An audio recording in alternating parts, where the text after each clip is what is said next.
So we have minutes that are due. You'll bring them, send them out soon, Yes. last meeting. Mayor, do you have anything you want to say beyond the budget and other items on the agenda? No, sir. Public speak. Bill, do you want to say something now? I'm all set. Sure? Yeah, Okay. thank you. If time permits, I'll allow questions during it, but we have to see how long this is going. Absolutely.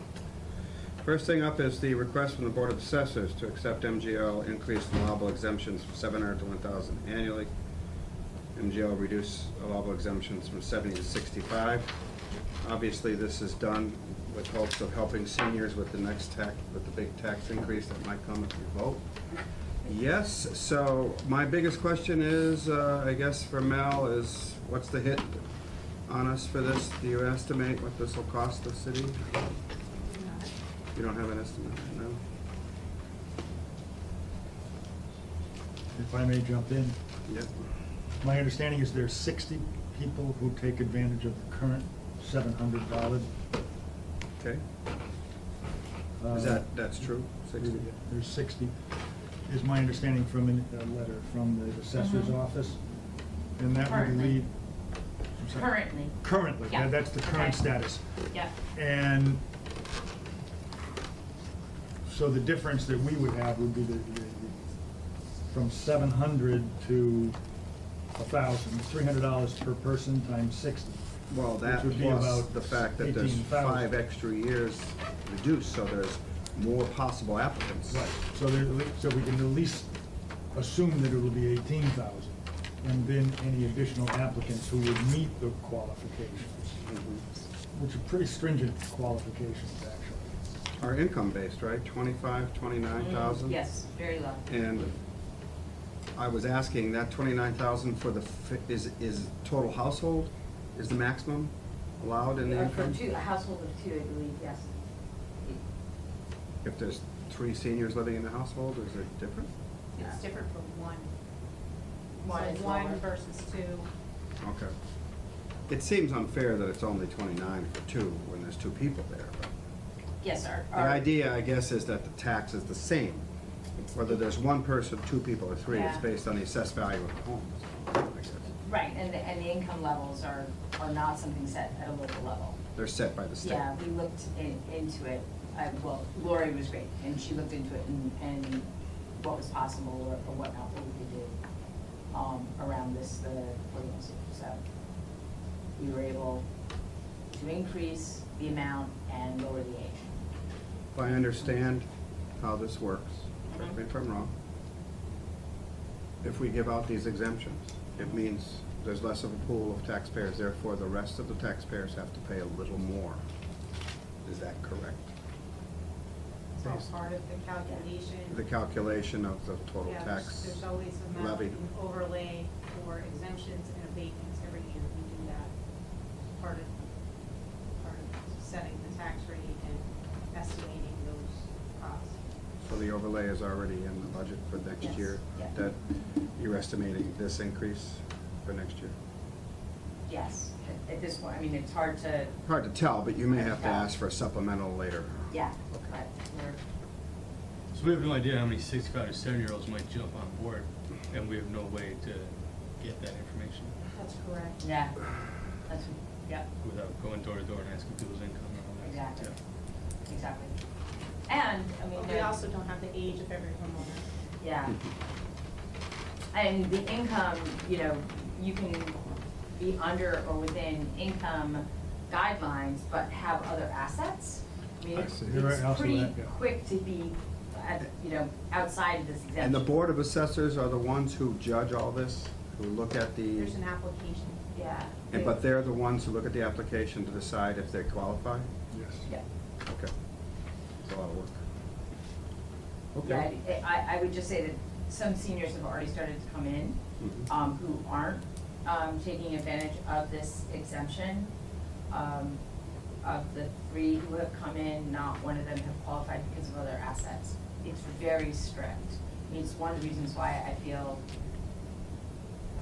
backwardly confident that it's, not gonna break the budget, because it's amazingly narrow of who qualifies for it. I think it's necessary and helps the folks who most need this assistance, But the requirements are really very stringent. And then there's other relief or avenues that homeowners can look into outside of this that, go into state programs and stuff like that, but they might not be appropriate for the seniors. Okay. Access. I still think it's a good message, counselors. I don't see any reason not to, geez, we should do this. I certainly think it's a good thing to do. I would also point out that any of those individuals who would qualify for the 65 to 70 Yeah. exemption, we're reimbursed the first $500 by the state of that $1,000 up to a limit, I believe, of 155 applicants. So that would leave us from where we are now at 60 to 155, a cushion of 95, where the state's picking up the first $500. Really? I didn't know that. So that's another reason why this won't break the bank. The first 500 of that 65 to 70 age bracket, Right. Up to a total of 155 exemptions at this point. so if the 156 one comes in, we have to pay the total. We would pay the total. Okay. And my understanding is this is something that we could edit in the future Go backwards? if we wanted to. If you found that, oh my gosh, for some reason, everybody qualifies. I don't think that's I don't think that's happen. gonna happen, but I think there's no prohibition from re-examining the situation in the future. That Okay, would only- well, with that would the be a strict prudent thing to qualifications, do. I'm not too concerned about that. Do you have anything else, Dan? I think it's a good idea, especially with the qualifications being so strict, it really helps the people who need the help. Right. The people who need it the Most most need would get it. Mhm. Okay, well, I'll move that we accept both of these requests from the Board of Assessors. I'll second. All in favor? Aye. This doesn't require a public hearing, it'll be just, bring it forward at the next meeting. 13,000 for veterans' cash benefits. Looks pretty straightforward.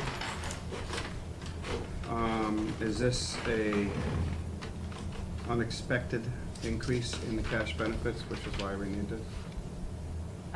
Yes, so we're short for this year and more benefits requested. Than you expected. Yeah.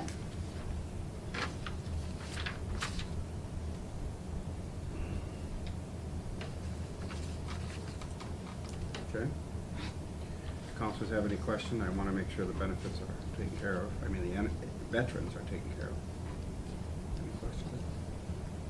Move that we accept 13,000 for the supplemental appropriation, send it to the full council for review. Second. All in favor? Okay. Budget. Couple of things, mostly for Mr. Lynch, who's the only one who won't know this. Council's authority on the budget is only to approve appropriations, which are the 10 areas of the budget where we spend the money. Revenue is examined only for the purpose of information, as it sets what we can spend. We only have the authority to reduce the budget. We have no authority to increase any line item. That has happened once in my 21 years. It was a minor thing, a cut, yes. Mr. Sparko did it years ago. I don't remember why, but it wasn't that controversial, I don't recall. Anyway, that's all we can do. So, let's review revenue. What I'll do is go through my questions and then ask the counselors to ask their questions. Time permits, Mr. Lynch, I'll let you ask a question. 'Cause I like it. I noticed, I'm on page 11. Enterprise revenue is up 4.75%. Is that anticipated increase in sewer and water fees? Yeah, I mean, they have to They have to. raise whatever their expenditure is, so whatever their costs are, they have to. This is because they anticipate their costs going up a lot, okay. Mhm. That was my one question.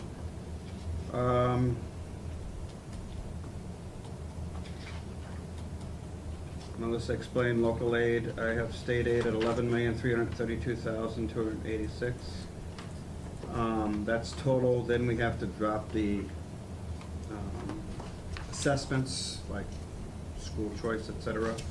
Chapter 70, something like 7,958,000. My only question on that is, has that gone down or up? What did chapter 70 do this year versus last year? Chapter 70 is up less than 0.5%. That's all? Okay. And state aid is down because you net it based on the assessments, is that my correct understanding on that? Right, so net that we will receive is down, the actual receipts are up 0.5% From the state? from the state, but when you take out the costs that have gone up, the amount that we will receive, because you don't get to choose the assessments, they are what they are, it's down. Primary assessments being the school choice and charter school tuitions, that's the big one. Yep. All right.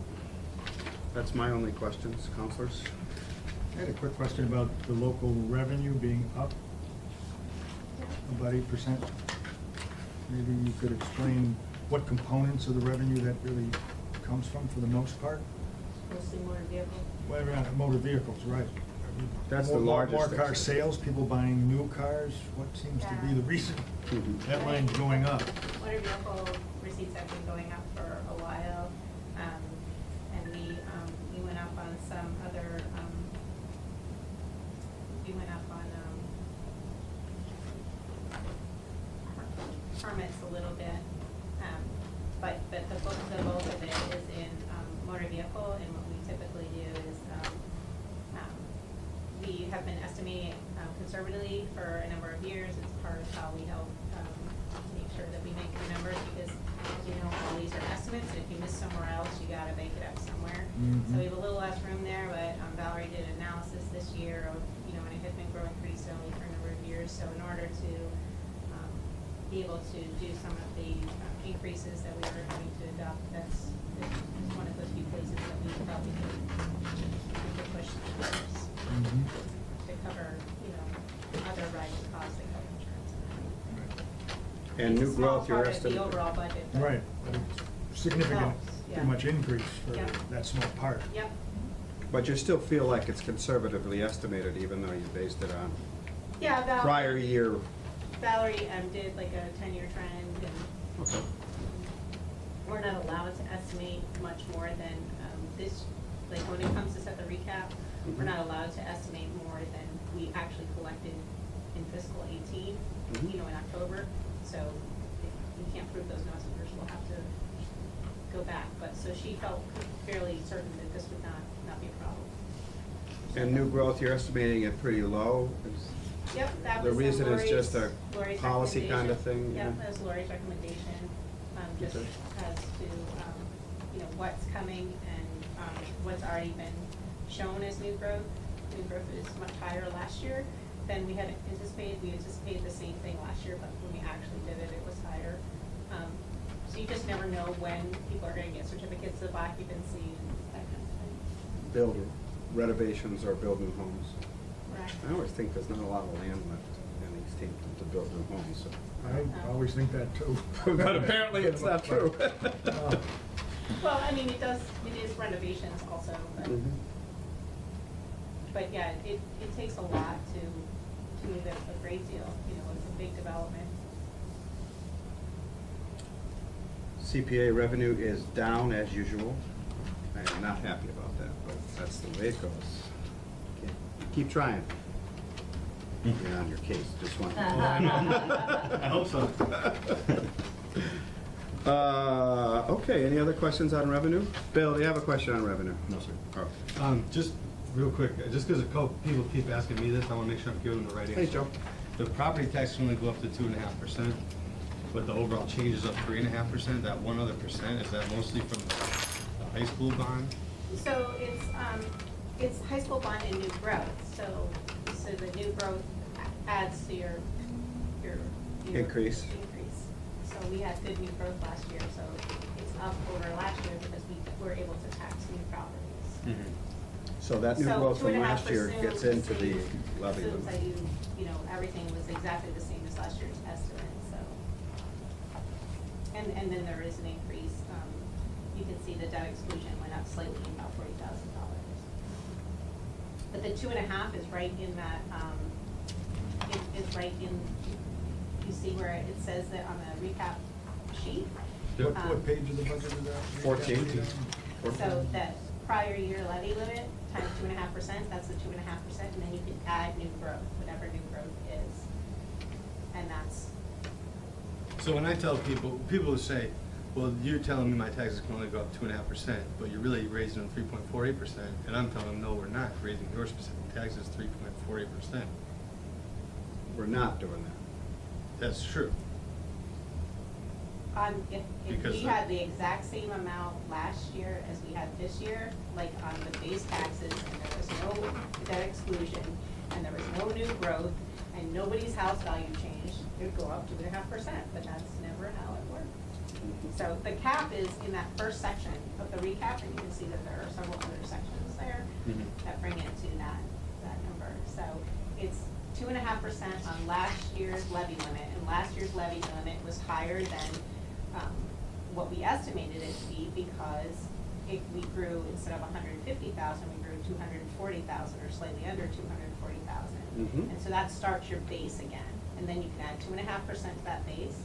2.5% of the 22,484,000. Right, and then, so that's on everyone's exact stuff last year, they grew 2.5%, and then we have another $150,000, so we're estimating new houses, new taxes at the new rate, and then on top of all of that, we then put the debt exclusions went up, which went up slightly this year, just because of the way the payments are coming through, and it'll go, I think it goes up and then down next year by, a nominal amount. And that's how you get to that 3%.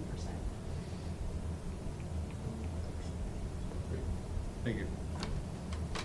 So typically, someone looking at their tax bill is gonna find an increase, and it'll exceed 2.5%. Typically, and usually that would be the debt exclusion. There'll be the debt exclusion, or it will be, the change in their value, their personal value. But if your house is $100,000 and your taxes are $1,000, then it will go up 2.5% next year on just your house, provided there's no debt exclusion change.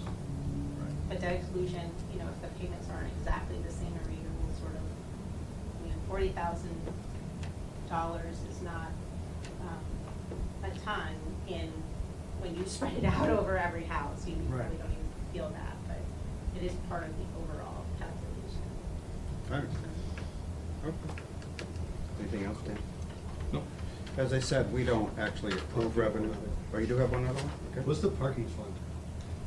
Parking tickets. Okay, that's what I thought. Thank you. Oh, we get to keep that, right?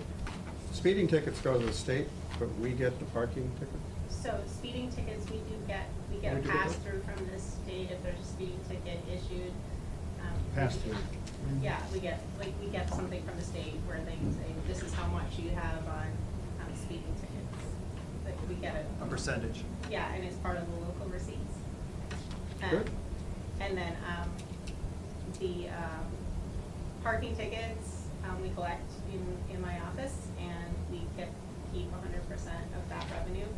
And, it's typically, budgeted to, cover things like parking lines and, you know what I mean? It's just put into the general government, but, you can pay for parking lines, we pay for, parts that we support the Mhm. software. I have staff in my office that does that, so just different things. Excellent. Anything else, Dan? Nope. And sometimes we use that money, for, it would have to be a separate appropriation, but for street signs or something like that. Like when we, put the new parking signs on the free lot here. Might pay a portion, not all of it, of that. So, I do want to say that I'm appreciative of the narratives, Mayor, that you put into the budget this year. I don't necessarily need to go over them tonight. I usually just deal with the numbers when we get to each line, but since they're in there, I think they're very excellent for the general public to understand the budget. Yeah, I I mean- don't know if you want to say anything to them, but I feel comfortable with what you said in all of these areas, so. I would just say that the intent with this year's budget, and you'll see going forward, additional improvement information, is to look at the budget as a resident's user manual for the city, Mhm. and to understand, what we do with the funds that we collect. I would also, defer, most of, your accolades to actually the folks, around the table. Planning, personnel, Melissa, and finance, really just took it to the ends, and grand slam. And I asked, for this budget, structure at very, very late in the game. And in particular, Melissa just put her arms around it and just made it so. And, we are so close to the government finance officers, award structure. It's really incredible in, 3 months. Jeff walking in the door, never doing the budget, and going to the structure. DPW taking a look at their complicated things. The department heads really stepped up to the plate. So I thank them all. And next year it's gonna be even better. I particularly like the structural graphics you did. That helps people understand how each one of the areas of government and the departments are set up. Organizational reviews, as you call them. So I will go right to general government unless counselors want to ask any specific questions of the whole budget. Otherwise, I'm going to go right to general government. Is that all right with you guys? Joe, do you have anything No, on I that? would think it should go section by section. Okay, so the first budget is something called the city council. Page 34 is where I'm at. And I generally look for, so Mayor, you understand what I do. I look for what are changes Yeah. from year to year, and that's where questions pop up. Why did that change happen, either up or down? And here we know that the city council received an increase which was approved last term and started this January, so that's why that budget is up. Anybody have questions on that? Since we approved our own. Since we approved it, we went over it, we're good. Right. All right, the mayor's office, which I don't have any questions on the narratives. Can we go back to city council? Yes, sir. I don't have our request right in front of me. The permanent clerical was $32.40 and recommended at $30.90. And it's not a big difference, $150, but I just want to make sure that's not It's a meeting. a salary or anything. It's the meeting. It's the meeting payments, Right, okay. so if, you guys don't typically do, you typically submit a budget for 24 meetings, so I think I cut out 2 meetings as opposed to 3, or maybe I cut out. Is that the summer? Yeah. Yeah, Because usually we'll have. you budget But we as budget if for you're 2 gonna months. have. Have those 2 meetings in the summer, okay. Okay, Great. Thank you. okay. Going to the mayor's budget. From my point, I have one, you requested $79,500 for clerical salary. I assume that was when you thought maybe we had a chief of staff coming in. We're at 45, which is the current position in the pay plan. Page 38.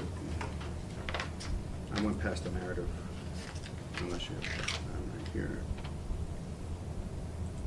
Let's see that, where are we? What was that? You know anything?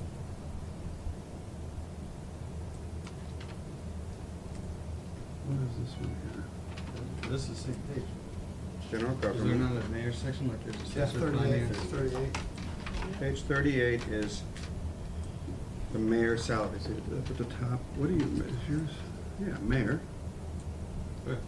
That's me. Department 1210. What I don't see is what she, oh, here, see this here? This is what I'm asking, right there. That's not a thing.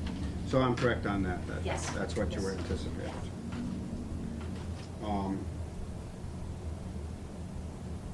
So the budget in bottom line is only up 2,000 some dollars. Purchase of services went up to 8,200. What is that?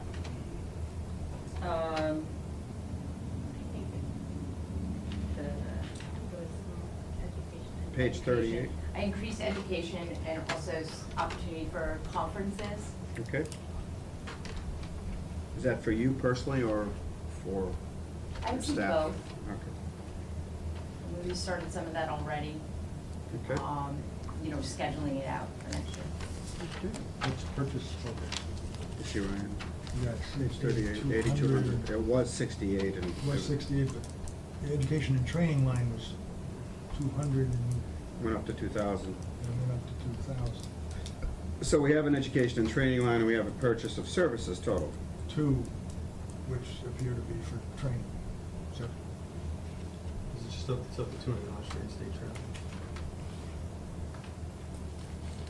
See, I was looking under education and training. Up at the top here. Right, so it went to $2,000. It went from 200 to 2,000 for Yes. education and training, and then we see an additional 1,500, An additional 200 for the in-state travel? no, additional, well, we were looking at number two, purchase of services. Total, Total. 8,200. Is that right? Is that something else other than education? Am I reading that right? Or is that just, Well, there's, I think that's just the education. Okay, good. Is that the total? No. That's the total, and it's reflected from the education and training line. You're correct. Oh, I see. Yep, now yep. yes? That's the total of Got it. everything above? My apologies. I understand.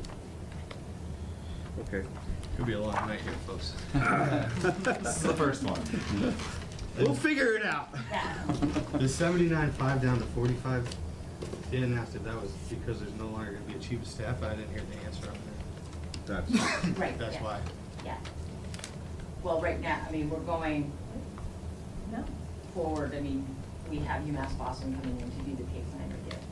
And we'll take a look at the positions and whatnot, but, so if you wanted it, you would ask for it later? yeah. I mean, So the 40. honestly, the clerical, the way it's set up for our expectation, it looks good. I mean, How's it set up right now? we're Same just as it posting. was. Yeah, same as it was, but we're posting for a municipal clerk to take over some additional, you know, have consistency with the boards, main boards, planning, zoning, licensing. You know, as part of the training, it is, we'll have the state come in and do training around licensing, keeping minutes and whatnot.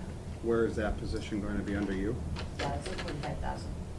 Oh, So- but so you, don't there's you no- have a clerk right now? Do you I have temporary staff right now, Oh, I see. yeah. Okay.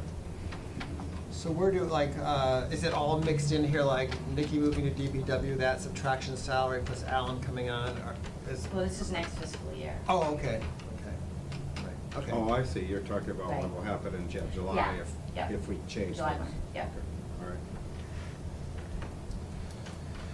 Okay. So, I'm moving on to city attorney. Is that all right with you two, guys? Joe?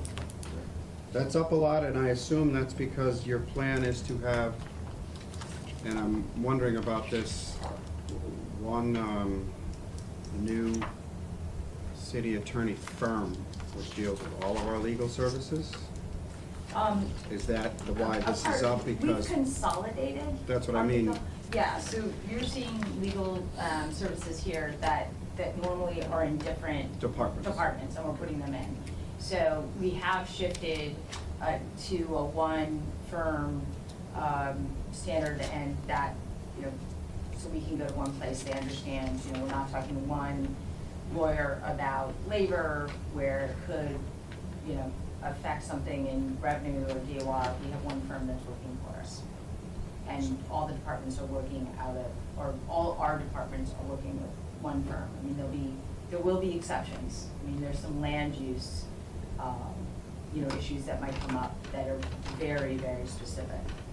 And we'll. Right now, we have 2 or 3 attorneys working for us Yeah. on a retainer, not a retainer basis, but a, what do you call it, point of sale kind of thing, or? Yeah, I mean, there's, you know, we have an attorney that we work around, you know, Our tax civ- issues, you know, we don't have we don't have need for a land use attorney right now. We have one for negotiations, you know, Mhm. labor negotiations. And we have the city attorney. Yep, and then we have the city attorney. So you'll see as we move forward that there were two sort of professional service and legal lines within the Human Resource Department, and those funds have moved into the That's what I central- thought. They Yeah. moved it to this account. Yeah, just Monica was sure to point that out to me. So you're saying that She took money. in Monica's. She took your money? She took my money. Thank you, Monica. In the personnel budget, there were labor negotiations, is that correct? Yeah. And the amount of those labor negotiations we're gonna see is how much?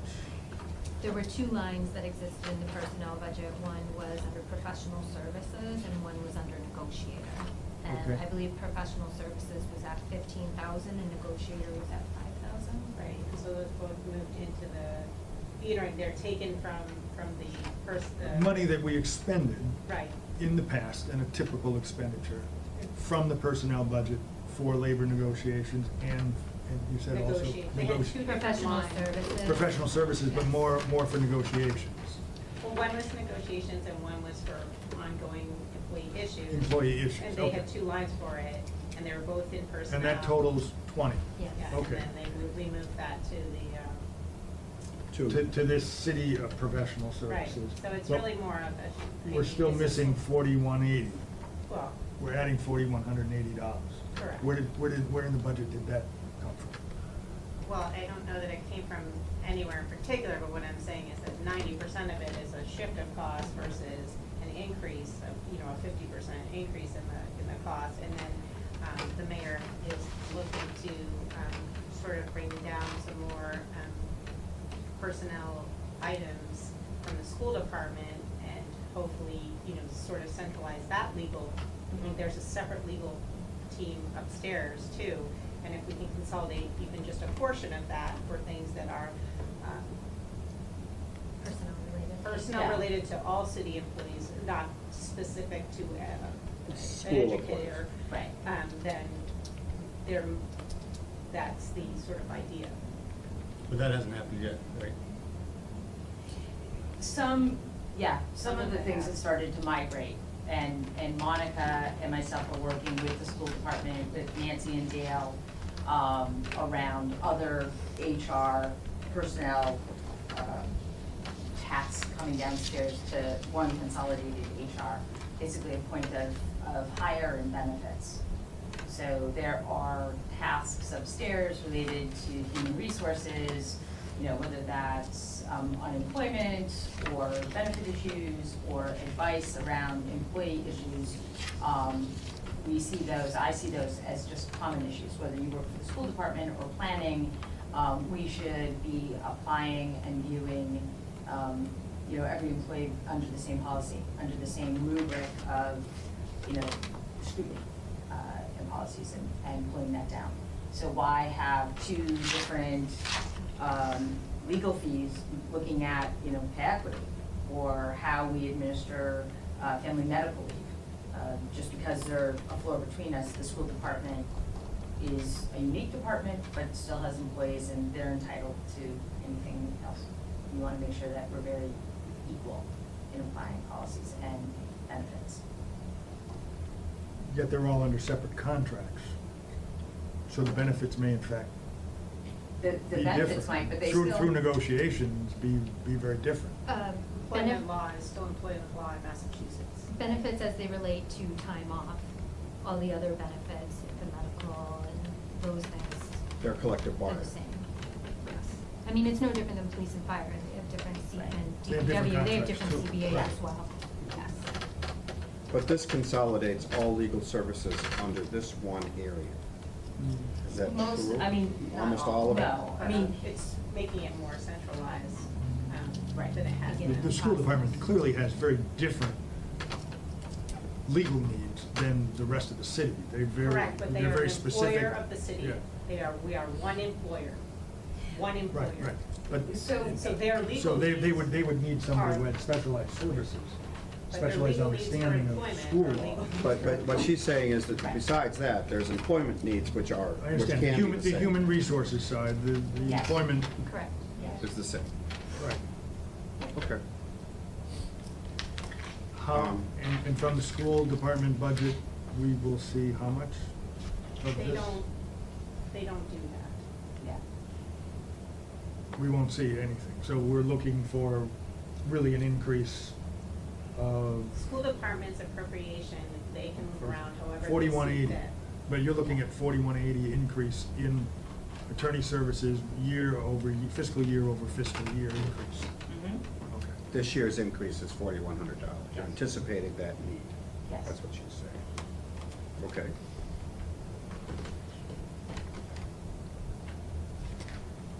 Any other questions? I go to the auditor. Anything on the auditors?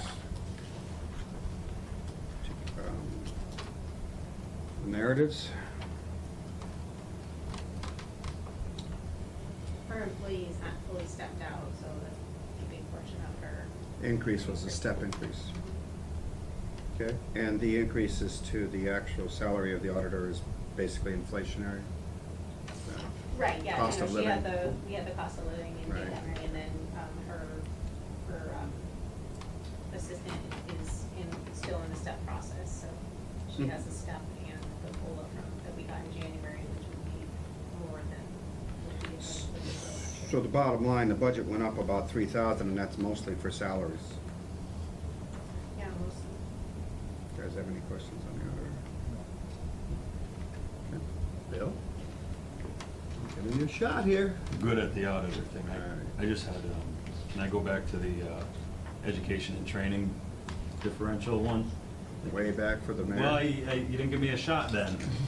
I From just. now on, I'll ask you to raise your hand if you have a Yeah, question. because the attorney one was actually answered, so I'm fine with that, but. What is your question on that? I just have a hard time swallowing the increase going up to $2,000 from a budget of 200. I don't know if there can be any more elaboration on that for me.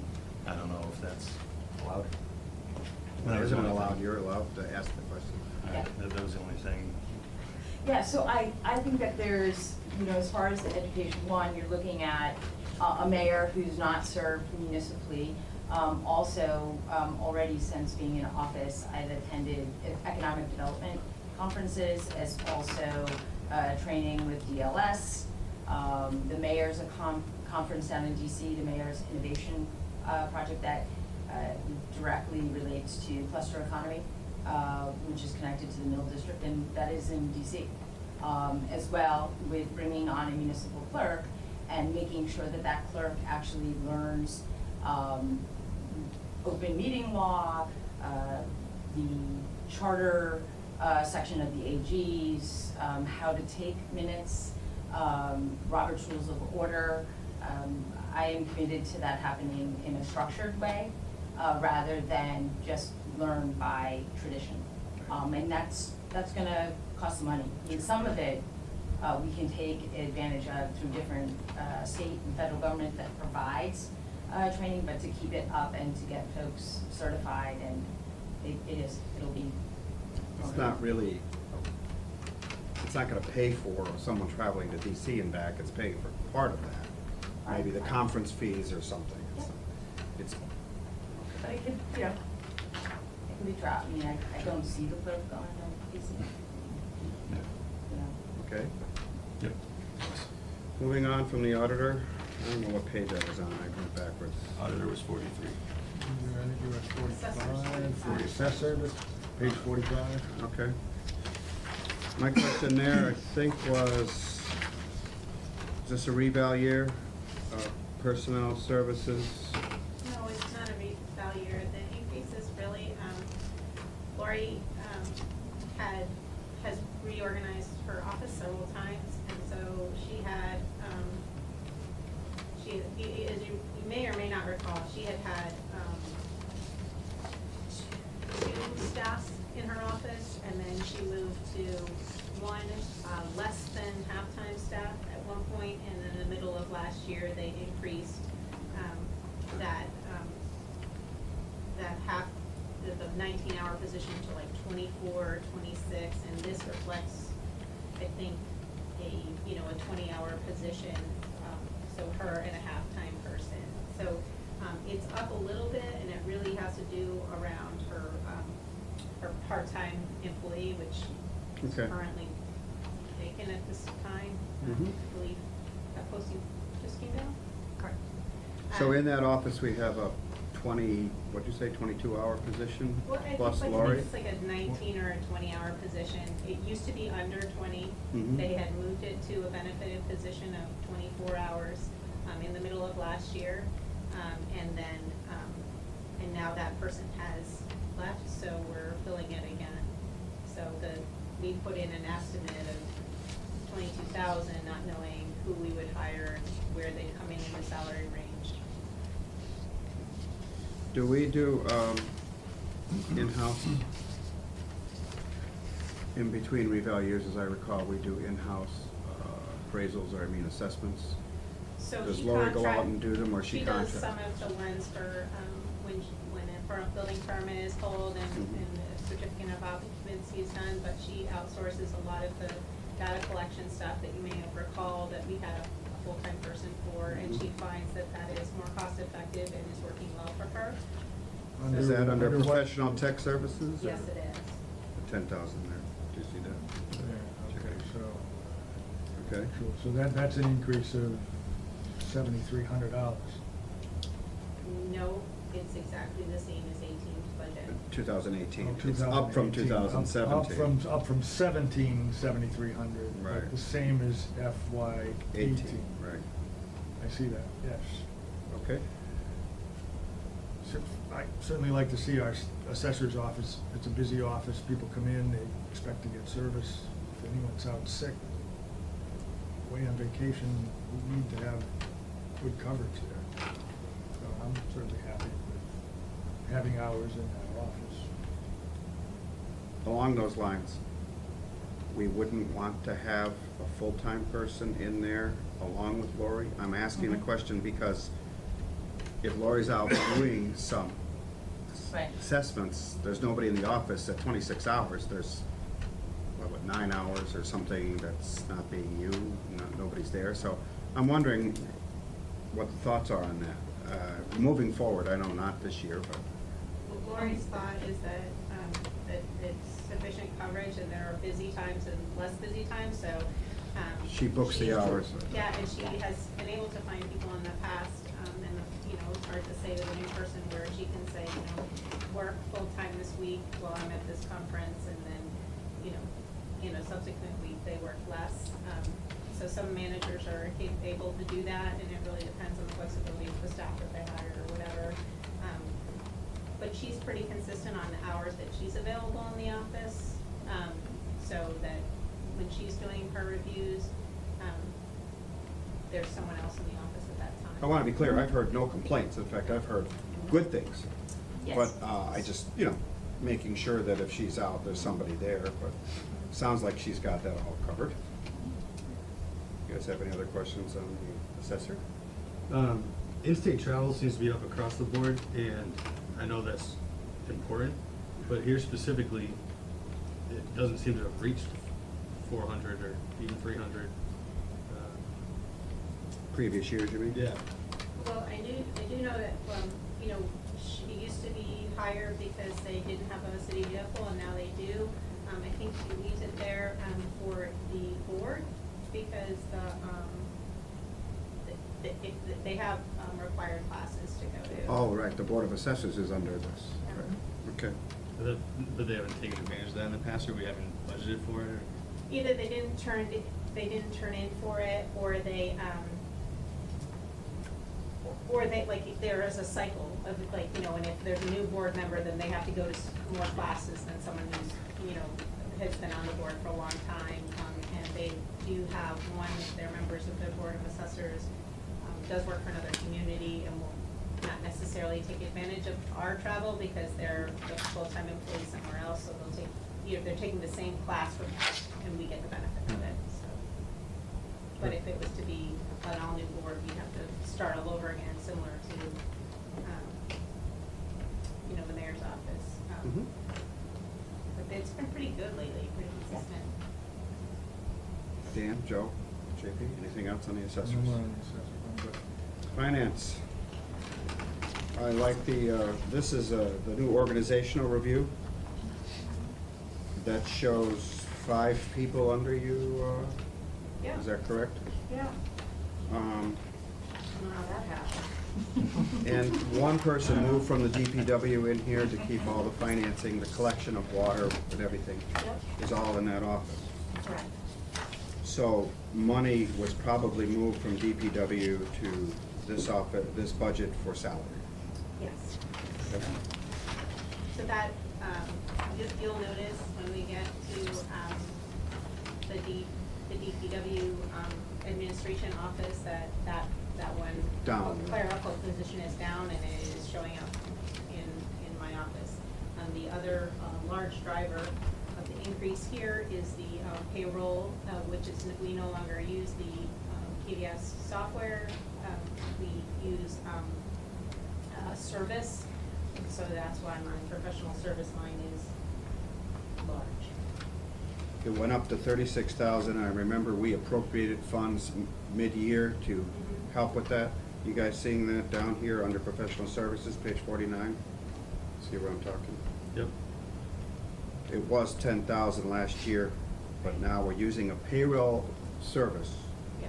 to do all our payroll, which was done in-house, but difficult to do because of the software we were using. Am I correct on that? Right, so the software was antiquated, and I had some limitations. That software company had been bought several times, and they were not going to upgrade the payroll software as they had suggested in the past that they were. And they are pushing, and I think I received an email this week about, really transitioning to like one of the other companies that bought out, which the purchase of that kind of software is hundreds, thousands of dollars. If you wanted to buy it. If I wanted to buy it, and then we'd still have to do the conversion, and, this service honestly does some work for us that we don't have to do anymore. Okay? So And I. that money is just a basic increase in budget, or did it come from another area where you It's- reduced? it's It's just just an an increase in increase. budget because we decided that's the best way to go. Correct. Okay? You guys see that? Most of the other increases are minor. That's the biggest increase in the budget. So there are some other increases in the expenses, and a lot of that has to do with moving enterprise collections into the collector's office. So our postage will increase, our supplies, we have to buy the stock now out of the collector's office budget, and that will be reflected in the DPW. enterprise chargeback. So we're still charging the water and sewer department for the cost of printing their bills and mailing them, but because we're doing it in our office, we have to do it and then pass through the Yeah, cost. I love that formula. That's wonderful.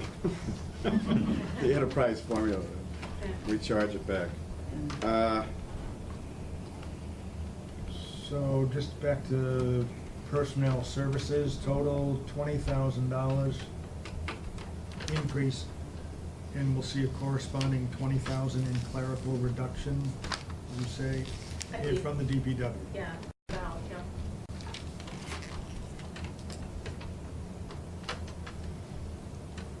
I'm good with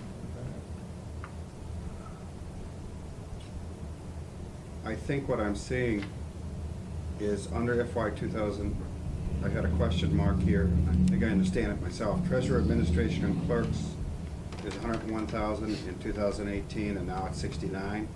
But up above, assistant salaries went up. So it's just moving money around. Am I right on that? I had put, I had put the administrative assistant in with clerks instead of in with the assistants, and I just moved it up there because technically he's the supervisor, so I just moved it to the. Now, Monica, I can ask this, is the pay plan reflecting these positions as they are now, or does that review require us to look at all of these job descriptions because of these changes? We will be looking at all the job descriptions as well for any of these positions. They will be reviewed. Every job. is So paid. currently, our pay plan reflects these as best they can. Yes. But there's still gonna be some adjustments. Yes. Excellent, I'm glad we're doing that. Any other questions, Joe, anybody? Since you just brought it up, so the money we're paying for that review, what budget will that come out of? Is it the mayor's budget? It's in the Oh, human no, you resources. just did an Okay. appropriation. Okay. Yeah. That's a one-time supplemental, that's not Correct. constant. Right, okay, Yeah, right, yes. right. Yeah, and we're finalizing the timeline with them today, now that it's been approved. Okay. Bill? Good. Okay, I'm moving on from finance director. Technology, love technology. I'm just curious, it looks like his salary went down to 62, or some, what is that, 65,866? Did he have overtime or something? How did that? Well, it went down because we. I'm on page 52. 52. Salary full-time, 65,866. Recommended 62. Expected retirement. Oh, really? Yep. I didn't know that. See, you go to these meetings, you learn something. Every time. Okay, so is he retiring end of fiscal year this year? Remember, so. Oh, okay. So that would be an entry-level salary expectation for the new year or something like that? Right, well, there's a consolidation here with school and city IT. Oh, really? Which was started, Yeah. a couple of years. Is that just still one person though? Seems like a lot of IT for one person. Don't we have a They're person making- up there and a person for us? We have 2 people up We there. have 2 people. And so there'll be another assistant. I misunderstand. Is there gonna be one IT service for the entire city and Oh, school? a service group, yes, group. I thought you said IT, sorry. So, is that reflected in here, or is that? You're still gonna have a school budget that has IT, Yeah. and you're still gonna Correct. have our. Yes. but There, you're gonna- the manager is gonna be in the school department, and so then the staff person will be in this budget. Okay. But the expectation organizationally is that's gonna be one kind of department. Yes. They're all gonna talk to each other and know what each other's doing. Software licenses might be a little more efficiently Mhm. Right, and procured. they've already been working on that together. Barry works cooperatively with, Good. with Ashley in the school department, and they've implemented a few changes already based on a grant that was awarded last year. So do we have Apple, Microsoft Wars? Yes. Yeah. People have strong opinions about these things. They do, I know. I'm just glad I don't have, I think- I'm glad I don't have to referee those. The team mitigates it pretty well. I mean, they're super helpful. They're as flexible as they can be. And, Okay. and still keeping all of our data safe and making sure it's backed up, so. You guys have any other questions on this? Licenses, software licenses are going up. Is that because we're renewing and we're getting new software? Yeah, and there are a couple of things that came up this year that we needed to renew around, security. Oh, really? Yeah, and just updating. IT security? Yeah, just making sure, backing up our data. Seems like a lot, 122,000. It's necessary. It is, and if the licenses are up, they're like 3-year licenses. We're doing that. We're also doing a lot of switching around with our email systems and updating those and making sure we have. I would really request the email system be changed. Just as an aside. It is changing. It is changing. It's changing. Yes. Well, we haven't seen it yet, right? No, We have. no, But it is changing, this is good. it is. All right. All right. Telephones got dropped, but put into It's in. which line? I believe it's in the licensing or professional service, because it's not Verizon payments, it's what is it called? It's The going to VoIP? be the voice over. Yeah. The voice Yeah, over, VoIP. voice over IP, but Yeah. which line, do we know which line that went to? I believe it's in the software licensing. In the software Mhm. licenses. So that's where that money. So that's Yeah. some of the money. Yeah. Yeah. Right. And a telephone, actually was a standalone department in the past, and you know, with the flexibility of, you know, entering this in, I put the history of the telephone into the budget here, so that it would, you know, it would show that, you know, that cost, you know, so that other budget didn't go away, and it would show the increase sort of within where the new place it was gonna Right. be. Let me say that for, you follow? It's here as an expense from the past, going to the future, it won't be under that line item that rolled into the software. Yeah. So in the finance budget, the 360 for telephone, what's that for? Did I leave that in? Yes, it used to be for my iPhone, but it's gonna be paid out of that, so I don't need it. So Just that's an oversight.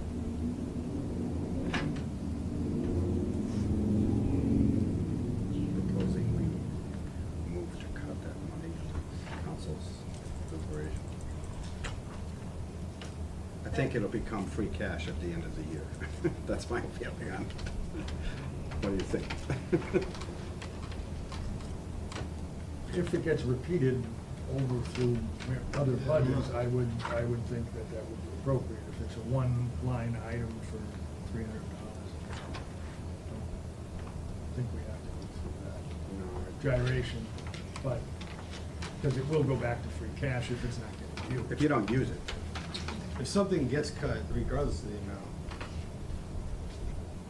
It what's the process? Where does that money go? Does the whole it thing start becomes over? Does part of the something general, adjust? no, it becomes part of the general fund and they can we cut it, that Right. budget goes down, that money is floating out there for the mayor to put in a supplemental appropriation someplace else.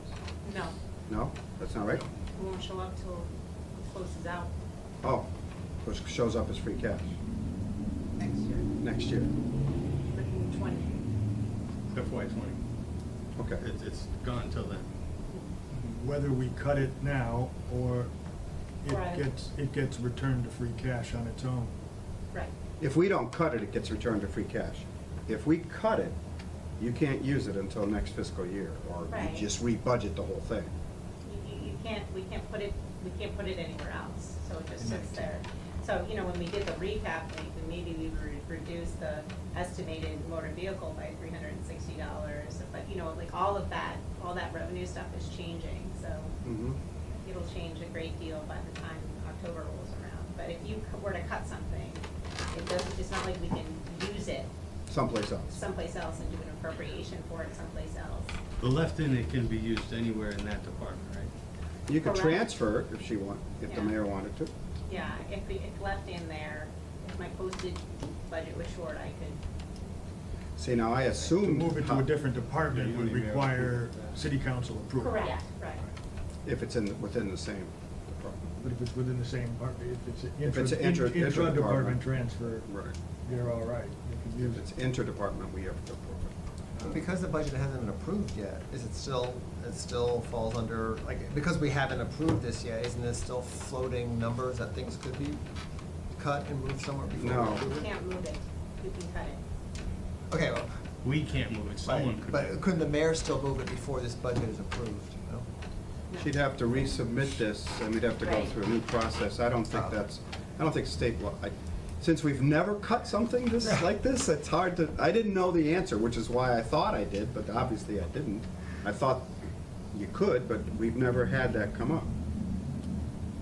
No, So, I mean, let's not, so in other words, that's important to know. If we decide to cut $100,000 out of the budget in some line, they couldn't use it this year. It doesn't mean Sure you're. you could, there'd just be a lot of paperwork first. Yeah, this is a recommended budget, this isn't. No. No, you can't do that, state It's an fiscal law doesn't. allow it. Appropriation that gets approved. Yeah, and the by the council. appropriation has to come from either stabilization or the free cash of fiscal 18, which won't be approved until October. It won't be available here. We can't just, when we go, like, the revenue is fluctuates, right? So like I said, like, the revenue is like what we think is gonna work. And so when we go to do the recap in October and we get free cash certified, that might move around, but we can't increase any line in the budget without an appropriation, and the appropriation has to come from somewhere. It cannot come from estimated revenues. And that $360 that you wanna cut, or the $100,000 from somewhere else, is based on estimated revenues. I'm not suggesting we cut the 360, I'm just. No, no, no. We all know what's going on. You started this, David. Well, I just think the fact that we've never done it before is the worst reason ever to No. not consider something. Well, So no, no, let's make that's sure we all true, know I what's agree, going on.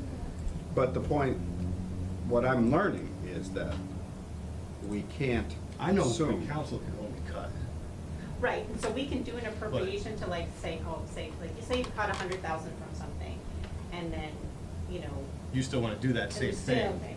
We would have to come back to you with an appropriation, And- not from the estimated revenues of this year that built this budget, but from free cash. Free cash or stabilization money. from last year. Correct, yeah. Right. Or wait until October and then may submit the request from the free cash that gets approved in Right, October. so that's what I'm saying. From this, But that's from this year. that's what, but we, But that's from 2018's fiscal year. That free cash is 2018 money. right, but we could do it through stabilization monies that we have at this time. Right, but cutting Now it now or- does not make it available for us to just move to, oh, let's just put that in the telephone line because, you know, Okay. most make a mistake, you know, you just, One- it's not the way the rules work. Right, now. once it's gone, you can't use it, that's Right. it. Without further request. Right, yeah. But that's interesting, that's important to know. And that's state law, right? That's not something based on the charter. I'm not sure. I Pretty just- sure it's state fiscal. We went through this early on in the council. The council tried to make an appropriation and we couldn't do it. We found out that only the mayor and the city government can do that. So, anyway, I'm good with that. let's go to human resources. So, Monica. Wait a minute, wait a minute. I knew that was coming, we were just talking about $360. Yeah, we're gonna So cut. how much do we cut here? From the director's Well, the salary. director's salary went up. Is that a Yes. big step increase or new person or? So that is a step increase, that is a COLA. That also represents, in the previous administration, a move from 34 hours a week of my time to 35 hours based on need. Mhm. And also includes a proposed move to 40 hours a week based on the consolidation of human resources, taking down from upstairs. So this 79 is for 40 hours. That's for 40 hours. That's based on 40 hours. Which would start July 1. If you, I'm already at the 40 hours. oh, okay. Because we've been working with school. And we to have start kind of another, bringing things we've down. added another full-time permanent clerical person too? It would be, so that is representative of, for the assistant in the office right now with a COLA, with a step increase, and then bringing someone in, on a clerk. Part-time? On 20 hours. 20 hours. Yes. So it's basically adding 20 hours. Correct. Okay. Correct. Is that because of the school? Yes, and that's in anticipation of the clerical support for the school. We're in talks right now. For example, we have some files in our office, they have some files in their office, and we're talking about consolidation. This is for pure HR work that would be for both school and city, Correct. such as insurances, et cetera. That's right. So JP's gonna wanna know if we're gonna see this $20,000, $30,000, $40,000 less from the school budget. And we'll tell you probably. Isn't it great that he knows your questions? Why not? The school, going back and forth with the schools and their needs, and they ask for certain services, to keep services at current level and also, for, I'm the last guy to say take money away from the school, but Yeah. if you're doing the work, they're not doing the work. Are we paying two people to do one job? I think that there are some things that they will continue to maintain, such as professional credentialing. That will remain with them, and some of the required statutes around certifications. certification. It just seems so far none of the consolidations have saved a penny. I think that they'll save a penny in indirect costs. So there are costs of our benefits, of unemployment, workers' comp, where not only can they be more efficiently managed, but managed by somebody who has that expertise to limit claims, to get paperwork out timely, notifications to supervisors and departments that there might be an unemployment issue, workers' comp, equitable and fair administration of Family Medical Leave Act, different requirements of reporting to the IRS as well as the state. So it's not necessarily a dollar moved, it is a dollar saved in the moment, but, you know, when we're going forward and some of our paperwork and payroll benefit administration has been less than efficient, and there have been costs to the city. So an upfront cost and investment, long-term Yes. savings. Yes. Is the idea. And I think it's long-term efficiency. It's long-term efficiency. Having your department Yes. handle something that Yeah. two departments, and probably there had to be some kind of conference to figure out both problems in either way, or, And I honestly just think that some things just weren't being done, you know what I mean? There was a hole, you know, like, I did this much, the rest is down there, and they were like, what rest? I didn't know there was a rest, what happened? You know what I mean? And things just dropped, not because of anyone's fault, just because there isn't an organized, the lack of centralized- efficiency Yeah. and centralization of the same kind of work. Correct. Whereas this is better, because it is city services that you do for a lot of these Right. insurances, et cetera, that benefit the school department. We Correct. see that in the budget when we get to, And I think upstairs as well in the school department, there has not been an HR professional presence. So if individuals had concerns, someone that they needed to go to, you know, independent of maybe their school principal, they really haven't had that resource. and now up they until can do now. that to you? And now they can come to the Human Resources Department. And your department, employment law is the same for both. So you're handling that. You're not dealing with pure educational or collective bargaining issues. You're dealing with pure employment HR issues that before weren't dealt with or were dealt with inefficiently. Correct. Okay. Which may have cost us money in the long run with some things. Well, I feel that if efficiency, if it costs a little more money, it certainly makes sense to do. I'm not looking for a dollar per dollar personally, but it sounds right to me, to have that kind of efficiency. And it gets complicated because it's a school department. I mean, it's certainly, like, I think we're talking about DPW, it's very easy to make that switch. But because the school department runs their budget separately, Yes. you have to have them Right. sort of agree to give you that money. Yes. Which they Well, can you pick just up on. don't give them as much as you did Well, before, you could do it that or way. the increases in as much as you would have done it, but that's all a negotiation. Right. It sounds like those negotiations may still be underway. Is that correct? Or have they been finalized? So I've been fiscal year. meeting with Nancy and Dale to identify areas that can be parsed out and moved downstairs. And for example, family medical leave.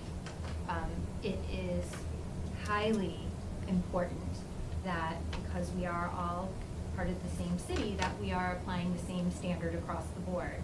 As of right now, for today, in the city, there are 4 different ways that you can look at family medical leave when you're looking at calculations.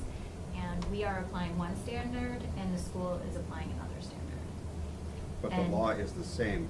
The as law is the same, because we are the same city, we should be applying the same standard, whether you're a school employee or whether you're a DPW employee. And it's also beneficial to have one department making a determination on paperwork. Whereas I may apply one standard, the school department upstairs may be applying another.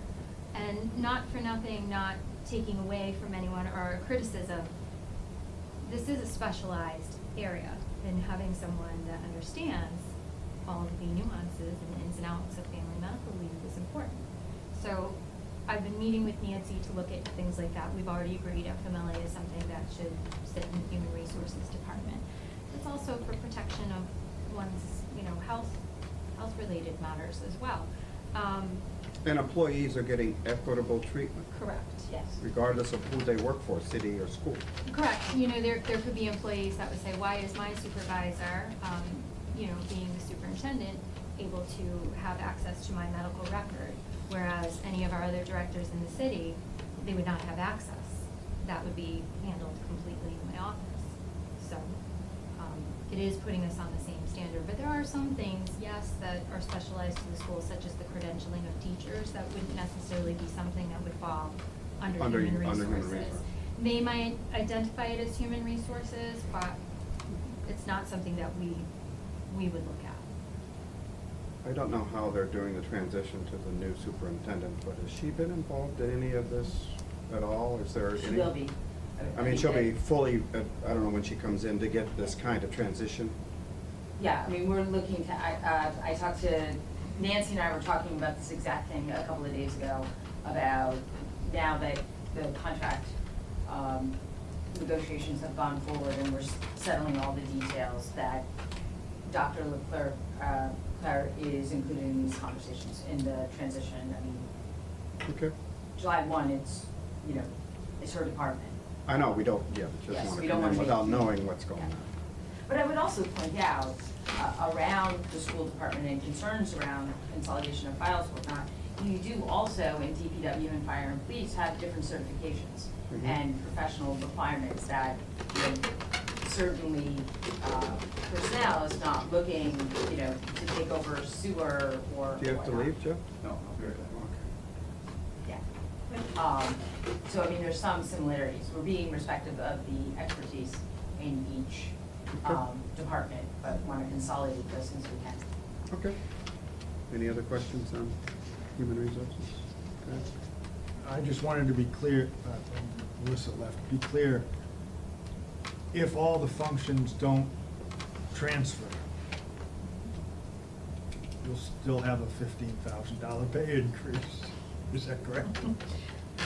I will be assuming plenty of functions. I can I'm promise sure you, you will. looking at the I'm list. sure.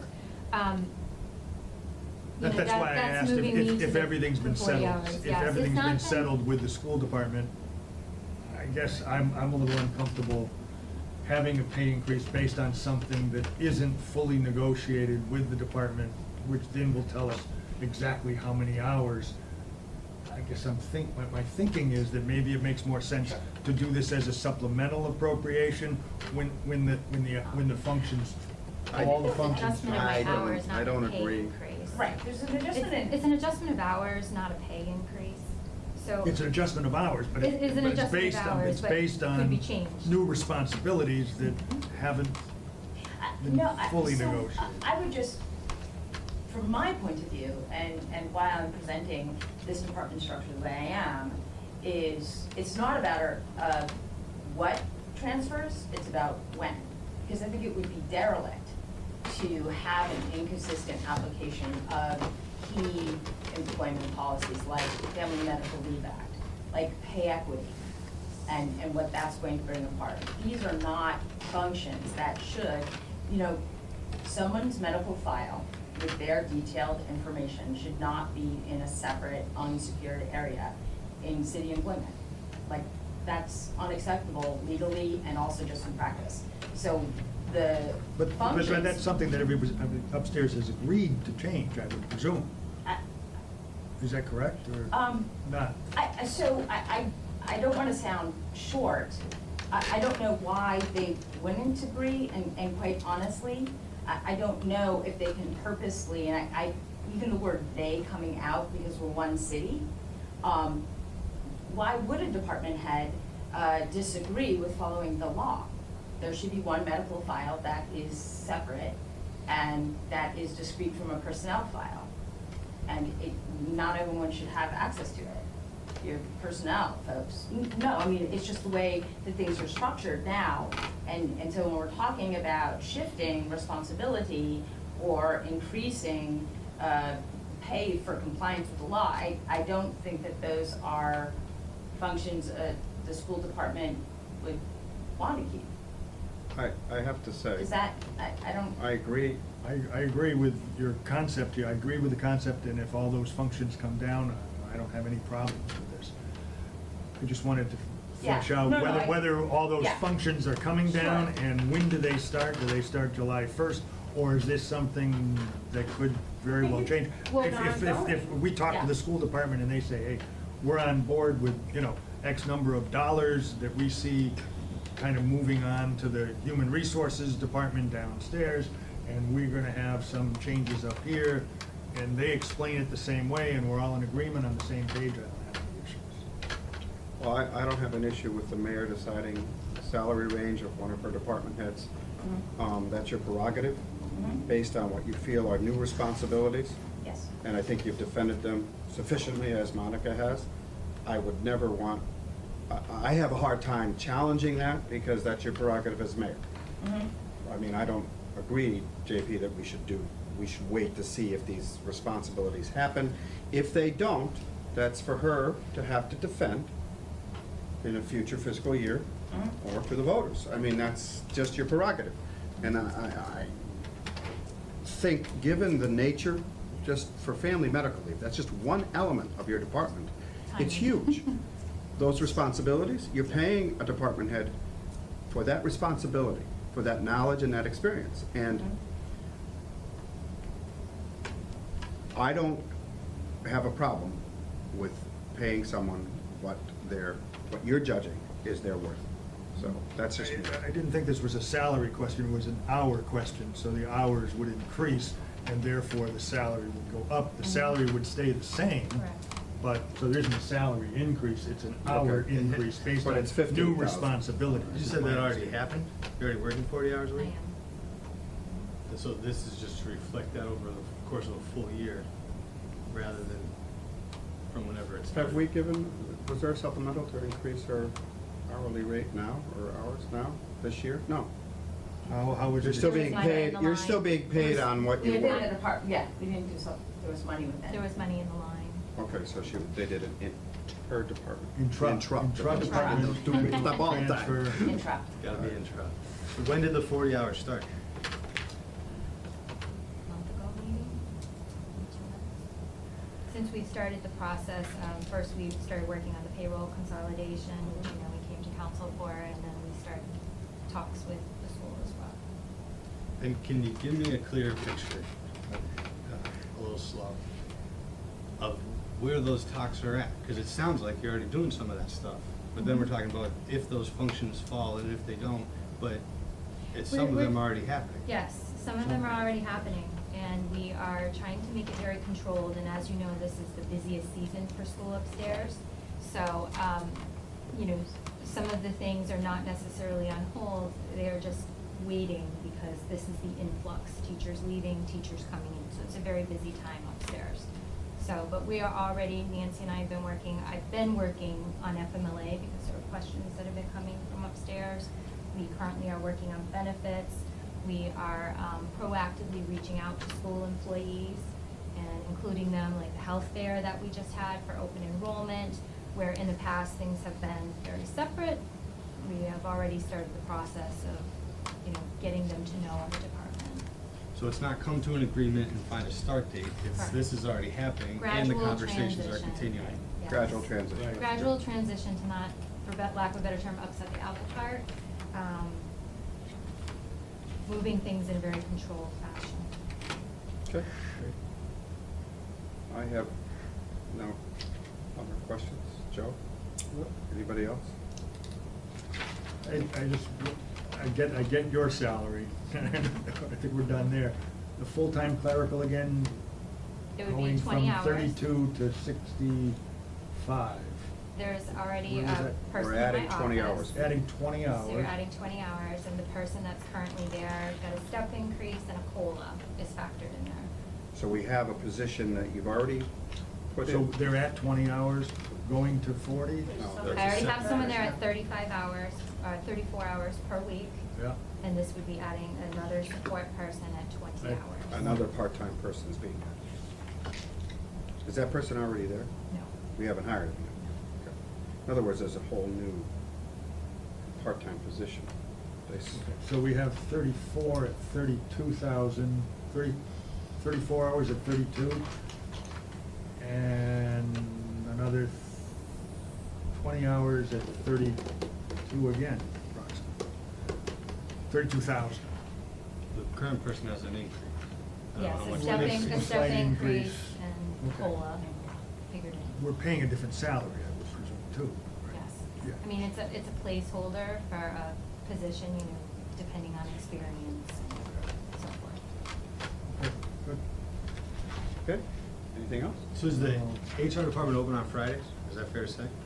It has not been open on Fridays, but with the transition with school, it would be open on Fridays, yes. Because you have to deal with school. Because School school is employees are open on here on Fridays. Fridays. Now, are all the other Correct. other assistants in your office going to 40 hours too? Or are you by No, yourself on Fridays? I would be by myself on Fridays. Okay. So it's been 4 10-hour days? It has been, yes. Long days?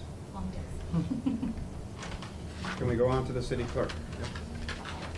I move that we cut the city clerk, we don't need her. I don't like There's a headline, yeah. Yeah. Never mind. Can I come across the table? That would be the one move. If that ever That- happened, that somebody would would be lead to- burned at the stake. Yes. Minor COLA increases, nothing major here that I see. I mean, 113 to 114, it's not much of an increase. Everything is pretty much okay. Do you have any questions, Joe? When I looked at this, I didn't see any anomalies, that's why. No, that looks real tight, no big changes. Everybody else And a is lot of in-state travel responsibility. went up, this in-state travel went down, and this is the only person who uses that much. What's up with that? You cut her $150, Nicole, I don't know. Yeah, I know I'm talking about small numbers, but they all add up. Mhm. In other spots, you're looking at $60 to travel up to 2,000, and here we've got someone who uses over 1,000 and can't get it. Well, she only asked for $50 more, that's interesting. That's what she asked for. Right. So it's down to 1,000 after using 1,100 the last 3 years. And so I'm just curious if there was any rationale or, you know, we're here to play devil's Yeah. advocate and ask the questions, that's not Right. personal. Was. Barbara's part of 4 different clerk organizations. And so as opposed to other departments who go to, you know, their state for their certification, she does her national, her regional, New England, and her state, and probably her local. So it's not that she needs them, she's just very, active in her organizations, and I feel like, you know, like, it's been questioned before in the past, like, she goes to them because she likes to be a part of them, but they don't necessarily,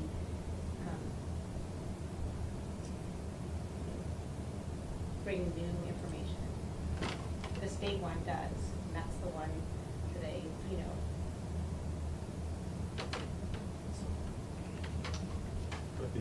We can't increase, but I wish we could. And there's other spots where we hope people travel and they may or may not.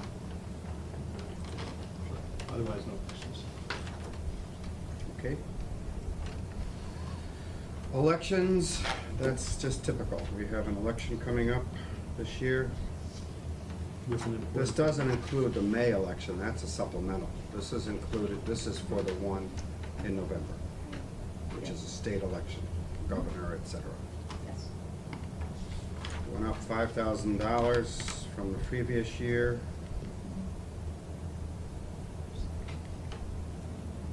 We had appropriated for new machines on it.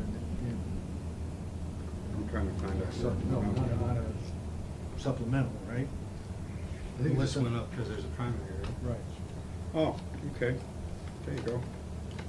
There's a primary and an election. Isn't there always a primary? Not always, you have to It's have. primary. There's a primary this Right, year, but but I there's mean, not a this is one primary year, for it's city not. elections. We don't, right?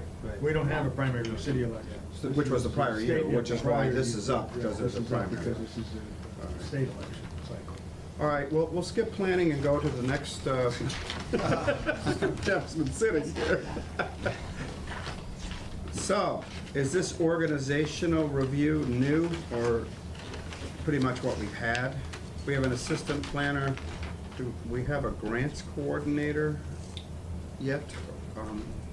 That was my only question, how we doing on that, grants and stuff, Jeff? So, the planning department organizational overview has shifted around a little bit. I think that's kind of signifies the department overall has been a lot of shifts. Mm-hmm. I'm very proud of the narrative. I will spare you the details, but I wasn't sure how long I was gonna have to go through this whole thing, but I would very much like to, but at the end of the day, we're 4 people in the department, and what I've learned coming on board is that what you see in the line items is not even the whole picture. So you're looking at just general fund, salary portions. But except the city planner is the only position that's just fully funded by the general fund. So there's no caveats underneath that. But the other 3 positions there's a lot of caveats. There's a lot of things that you don't see here because it's pulled from Grants. grants outside of the general fund. You're talking about the arts coordinator? I thought that was The arts- full-time now, not grant at all, grant funded at all. The arts coordinator? Yeah. I think it's been an incremental Shift, right? incrementally going in that direction where we're Is she probably like at 80% now or something? Yeah, we're probably 1 fiscal year away from having that position be totally funded by the general fund. And we have no problem with that continuing, correct, Nicole? I'm We- sorry to put you on the spot, but that's an important position to me. We certainly don't have a problem with that continuing, and we hope that revenue and the fiscal condition of the city will allow that and all the, sure. I mean, I wouldn't, I'm committed to, as much as I can, to continuing that in the other positions, but, The other grant-funded positions Sure. currently, grant. yeah, I mean, Is, I think one thing with the arts coordinator position, I think this will be the first year that we're so close to having it fully funded in the general fund that over the next year, that's my job, is to make it abundantly clear what that position is able to accomplish and do and bring for the city. to defend its need Yes, to be. 'cause I think we city. haven't had it this much in the general fund yet, Mhm. so it's been a little challenging, but if you look at, Book Fest, Cultural Chaos, there's a long list of things that person isn't currently doing that Mhm. I read that. think are totally beneficial to the Art Walk and the Youth Arts Initiative are just a few. So I think there's a level of excitement there about yeah, and I think incorporating the it. position is key to not only previous economic development and spurring that on, but going forward and looking at grants and what Jeff's department has been applying for. Arts coordinator is integral. It's definitely part of just putting our best foot forward, continuing to attract businesses as well as tourism. It's really a part, I mean, I look at the arts coordinator, as a key part of our economic development team. Okay, So the other significant shift was, we did have a grants coordinator position. mhm. Is that the $16,000? That's the $16,000 part-time other, and what happened there is we had a very talented person in that position retired. Mhm. So the $16,000 is only what was general fund. The remainder of that, generally speaking, was community development block grant funds. So if that person brought in grants, they got to be paid. Right. To do your job. Right, and so what I'm trying to do is take that 16,000 and rebuild the position into something different. And right now, it's moving it towards the conservation agent. Oh, really? So that is what signifies the department right now is transferring positions from grant funds to the general fund over a period of years. And so the conservation agent is one where we're trying to take the position off of grants and start moving towards the general fund. So the conservation agent is currently shared between East Hampton and Southampton. East Hampton is getting 11 hours per week. Is that And enough? what we're trying to do is rebuild that into at least a part-time position. get to 20. Yeah, just under, it would be 19. So what you see here is a small portion of that being paid for by the general fund. Now, this was as a result of a state grant that said communities get together, regionalize, cooperate, consolidate Correct. kind of departments. So, okay, good, we need a conservation officer. Southampton does, put them together, and now we work them into the budgets of the Right. two communities. Right, so the grant is to Over get. how many years? Well, I haven't finished that vision right now. It's trying to get the position part-time, paid by the general fund in I guess 3 years. So this is the first increment to have that position. Such a valuable position to have someone who works on behalf of the Conservation Commission, who talks to applicants, who understands what permitting requirements will be out there. And so it's new, but it's essential. So it's pretty representative of Westfield, Chicopee, other surrounding towns. Amherst has a conservation agent.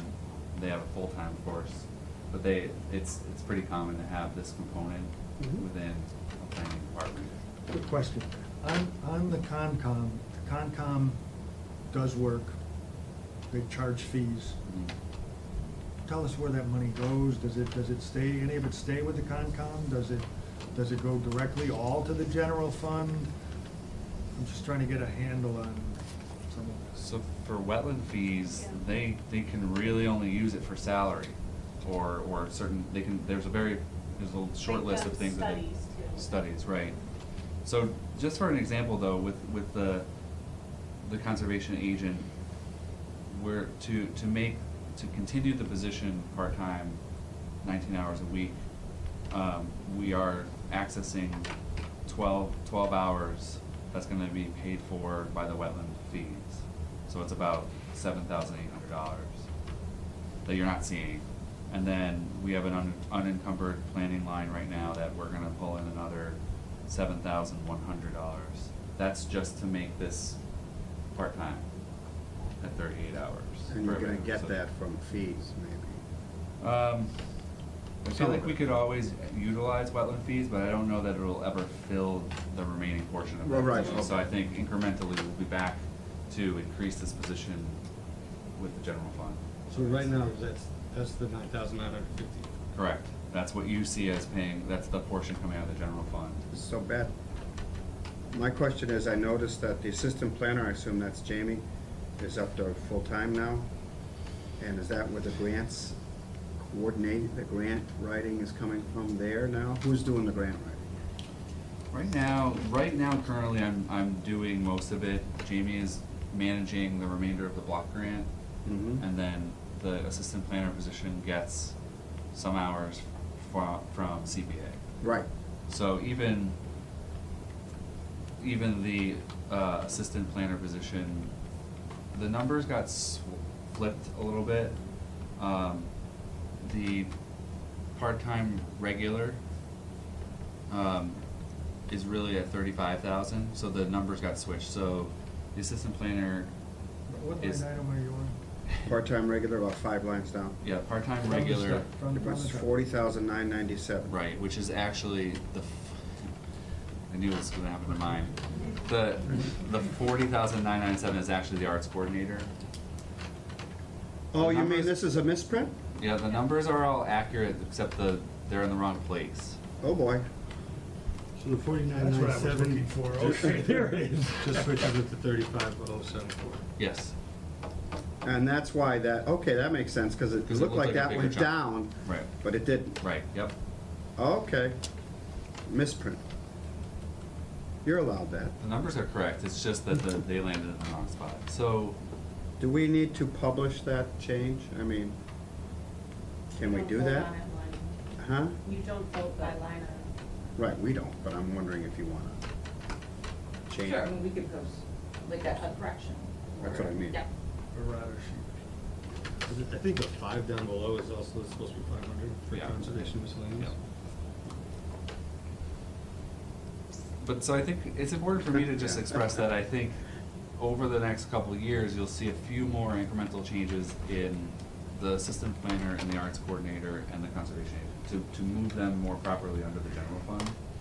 So the 35,000 for the assistant planner doesn't reflect the 10 hours paid for by CPA admin, so that will always stay pretty consistent.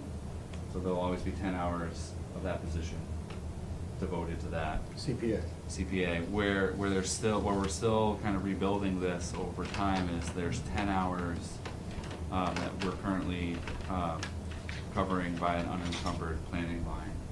So that'll be 10 hours that we'd like to see get covered by the general fund over the next year or two For the assistant plan. for the assistant planner, yep. And it's similar to So with the 35,000, if I understand you correctly, reflects up, her full salary? no. Or is there 10 hours more that's on There's top of 20 that? hours. This is a 70-hour position. It's a what? 70-hour, it's a full-time position, but this is only a portion of the salary. That's the magic of the planning department budget is you're seeing the portion covered by the general fund, but there are other portions. Thanks, Jeff, I gotta show it all. Can I ask a question then? I wanna show it all, but I can't, cause it's. You said it's- 70 hours a week? Bi-weekly. No, bi-weekly, right. For Okay. pay period. Okay, Thank you, good, sorry, thanks. yeah. I was getting, I'm getting a little confused here. Wow. That's the first, Jamie, you're working. Great. You're talking about pay Yeah. equity So and it's a hours. 35-hour week. Look here. Okay. 35 hours. Right. So is there another section of information you can share with us, independent? Maybe send us an email to show us where the rest of the money comes for your various Yeah, I would love to. I positions? mean, what the direction was is this. We don't need to hear This it is the tonight. general fund portion. Yep, I can do that. But the CPA money that pays, it's in the CPA budget, Mhm. pays part of her salary. That's a separate line, It's 5 hours a week, yes. but that is in addition to this. Yes. Okay. Yep. This doesn't really fully reflect the It full doesn't salary. reflect her, Jamie's full salary. Right. I got it, okay. All right. Because you said there's money from the community block grants and from others like. Yeah, and that's part of the shift is that there was a grants coordinator that was paid, a majority of the salary was paid by block grants. And what we've done over, this is part of what I inherited and seems like a good plan, but we're trying to rely less on the block grant to pay salary. And in fact, what's happening with this year's block grant application is if the city is awarded, all of it will be administered by the Pioneer Valley Planning Commission. So it's a shift away from funding the salary. Grant-funded personnel. Right, I like that. right. Well, it's. Because then when that grant runs out, you Yes. gotta hustle to find money to pay for that person. Yeah. That's why I brought up the ACA Arts Coordinator. When the grants run out, people say, well, we should get rid of it. Right. I've heard that from some old guard, and I'm Yes. just making sure that. Well, it's interesting with the conservation agent. It definitely whet people's appetite. It's a great position, but then to actually fund 19 hours a week, Mhm. it's not possible. This does not show 19 hours a week. So I'm finding an unencumbered planning line to fill the gap this year. You'll see another incremental move next year and the year after to try to get that position at least part-time. Which would be 19 hours. Just to be clear, part-time mother is the conservation agent. Is that what that's reflecting? Correct. Okay. When you say 19 hours a week, that's still with some hours in Southampton. We don't No, count so that. what's happening is that Southampton participated in the grant program and they were getting 8 hours a week, but they are having their own financial problems and didn't even put the item on the warrant, so they are not participating next year. So we are now trying desperately to find a way to keep that position at 19 hours here. Oh, because I didn't know that Southampton dropped it. Correct. So now, in order to keep the person, we have to find 19 hours. Correct. And it sounds like we We've could done use it. We're not We've just done giving it. them extra hours to keep them, but it sounds like that time will be well spent. Absolutely. There's work. Yes. Lots of work. And in a twist of irony, if you have the conservation agent position there, they'll actually be better at ensuring that applications are being made for conservation-related applications, and you'll actually increase the amount of the permit fees. Which helps pay for it. Correct. self-fulfilling prophecy, but it's really important because I think next year it will be able to show the effectiveness of the position and the amount of things that have not been getting reviewed, captured, permitted. Because, so we're missing, I believe we're missing a lot. I think over And the that's next year, I'll be money able to we're missing. articulate how much, how many permits were able to be reviewed and I think that's really important in terms of the Conservation Commission, having the ability to see actual projects before them. okay. Jeff, I have a quick question. Yes. As you know, the council has basically given you a standing ovation after seeing you in operation. For the cannabis? For your work with the cannabis. And we're very pleased. I want to be sure that all your skills get transferred to grants. And we don't lose out in some way, because this city really, I think, has moved forward as a result of the previous grants that we've had. Yep. How can we best assure that we're gonna have that same kind of forward grant future when we don't have that line item in the budget? Yeah, I think that's a great question. I mean, I did skip the trends section for the model budget just because of the nature of the way Iraq dealing with cannabis and looking ahead. We're, under the mayor's direction, the planning department is looking really aggressively to forward, to not only build on what the prior city planner had done and others. We're gonna keep looking really hard at state grants, less so for salary, but more so for projects. So a couple of the really exciting things is there's opportunity zone designation, which is really sort of a higher level tax incentive for developers. But we've made an application to have one of our census blocks be designated for that. We applied for the state's housing choice designation, which we think we should hear back actually really soon, possibly next week. And they're looking for communities that have put forth effort to grow the number of housing units. And we believe that we've hit their thresholds, just barely, but East Hampton has grown just enough to show being very active in producing housing. And once, if the city is designated as housing choice, then it's gonna open the city up for a lot of housing-related grants, including infrastructure projects, and they haven't really released the framework for that or the amount of money a community might expect. We're looking at municipal vulnerability preparedness designation, which is a continuation of hazard mitigation. But it looks like if we're designated, and we're gonna work with PVPC, the grant is due like next Friday, actually this Friday. But that could allow us access up to $400,000 per year to actually implement projects that are related to climate change, dam repairs. There's a whole slew of them. The state has a planning assistance grants program, which is $50,000 for planning related activities, which we're gonna apply for. That grant is due in like 2 weeks. And then more of the customary ones are the land and park grant, where you can acquire property for different purposes. Both of those allow acquisitions up to $400,000. Mass Works, which will come up in July. Sounds like you're writing a lot of grants. Yes, so we haven't really stopped doing it, I think even though the grant coordinator if I position might is speak no for longer. JP, my concern would be, I think I'm hearing what he's asking is this overwhelming you? Because we had another person doing this before, and it sounds like you're on top of it, of course, but No, you didn't. Yeah. didn't we Well, have a the grants person the before? grants What did that coordinator person person- She do? managed the grants after they came in. Primarily. Oh, she didn't write the Well, grants. Well, they did both. Wrote the She did- CDBG part. Yeah. Yeah, she wrote the CDBG part, but a lot of the other stuff, I mean, the planner was actively involved in, and she did a lot Okay. of the management. So this isn't new work for the planner?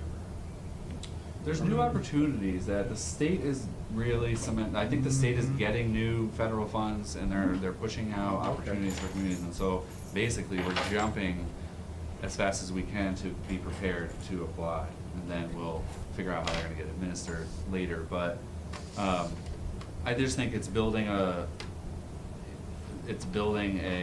narrative that the planning department will grow over time to keep up with what people wanna see in East Hampton, so, right now, it's fine. Right, and I think this is, go ahead, Liz.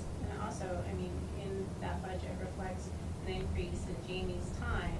So Okay. rather than supporting part-time to a grants coordinator, it's a full-time, one-person position who's in the office all the time. That's what I was thinking. To concentrate on things to help support Jeff or the planner and do part of that grant management, you know. It's just a reallocation of the time of that person. I was gonna ask that question, thank you. That Yeah, Jamie I- was I taking mean- on some of these duties anyway because of the And we're in the shift. process of looking at it, I mean, I think this is one of the last bigger shifts to get Yeah. positions under the general fund, and I think we still have an exercise of looking at the positions and readjusting tasks and making sure that they are now in line. So the assistant planner position was part-time for a very long time. Mhm.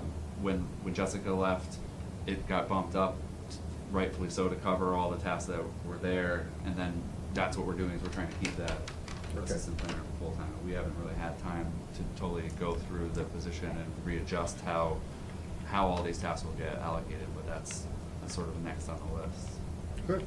I mean, the Answered my perspec- question, thank you. Yeah, I mean, the perspective of the planning department, the structure in which way we were going, and the increase in grant opportunities goes part and parcel with the master plan, and also looking at grants not in separate buckets, but in one going forward. So, you know, starting with the mass development and working with them and seeing what developers are out there, making sure we have grant money to help manage what we need to happen downtown, and opportunities that way. The opportunity zone designation, we were one of 138 that were recommended to the federal government for that designation out of many more applicants. And we are waiting for what those grant packages and incentives will look like.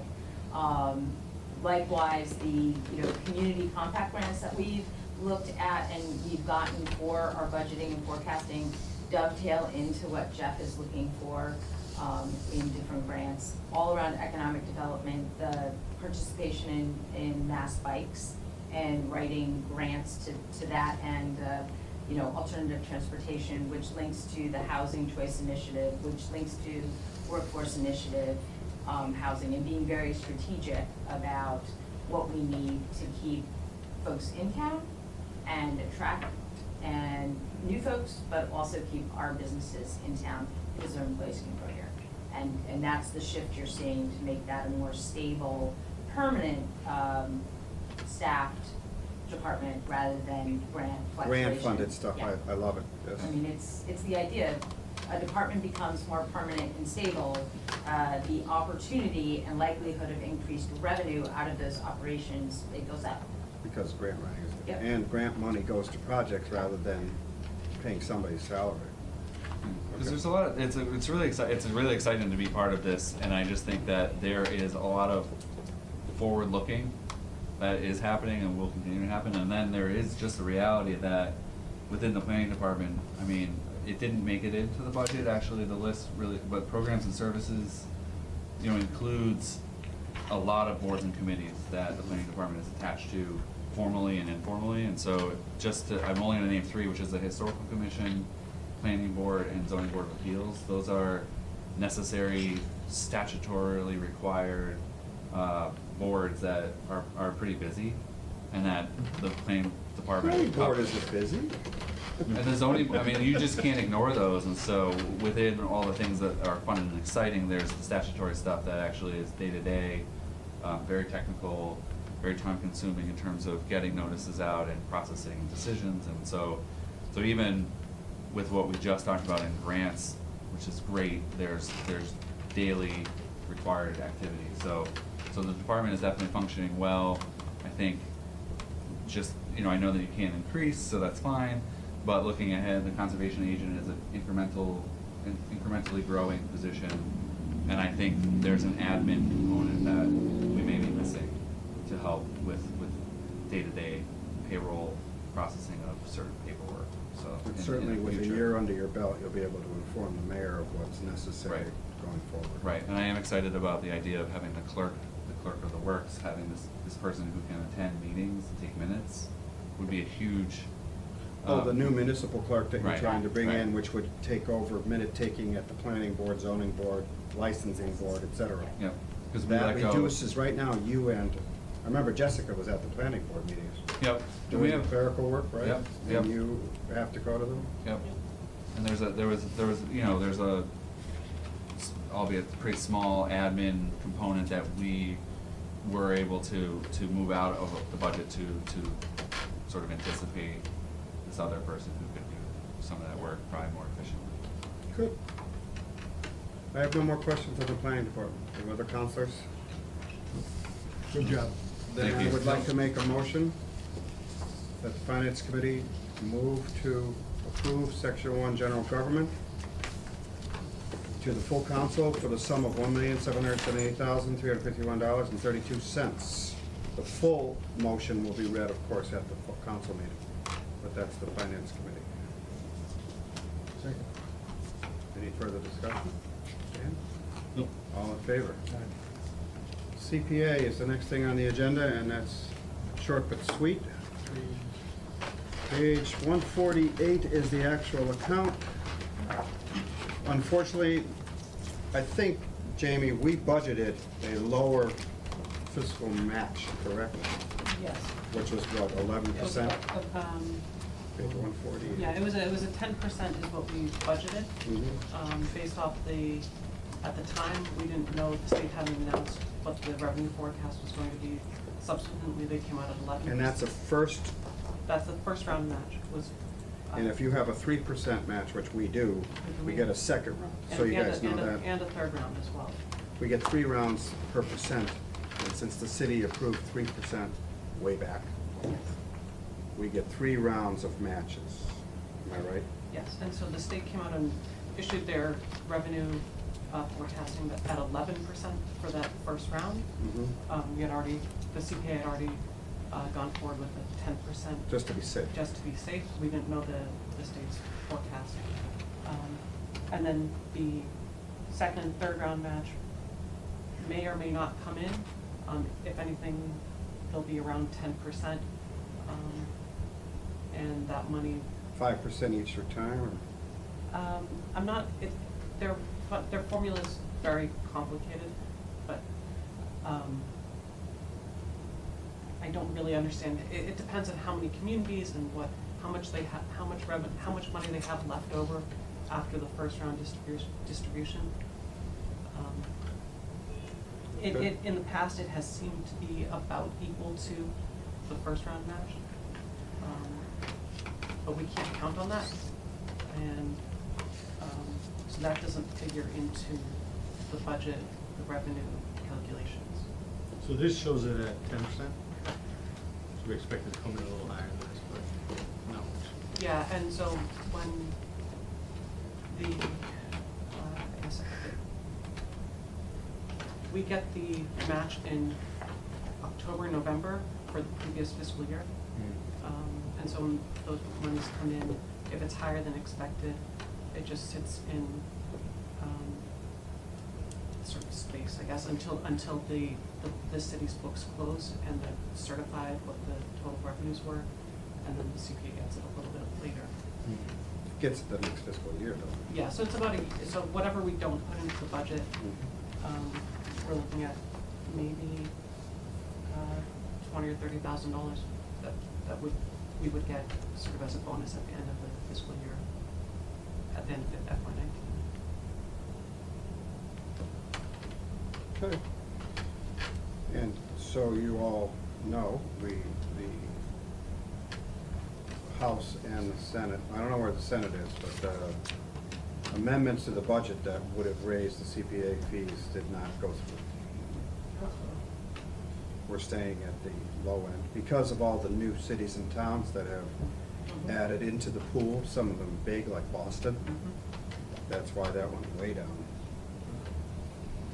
I don't think the state should promise matches anymore when they do these things. Promised 100%. Promise is promise. The name for a musical.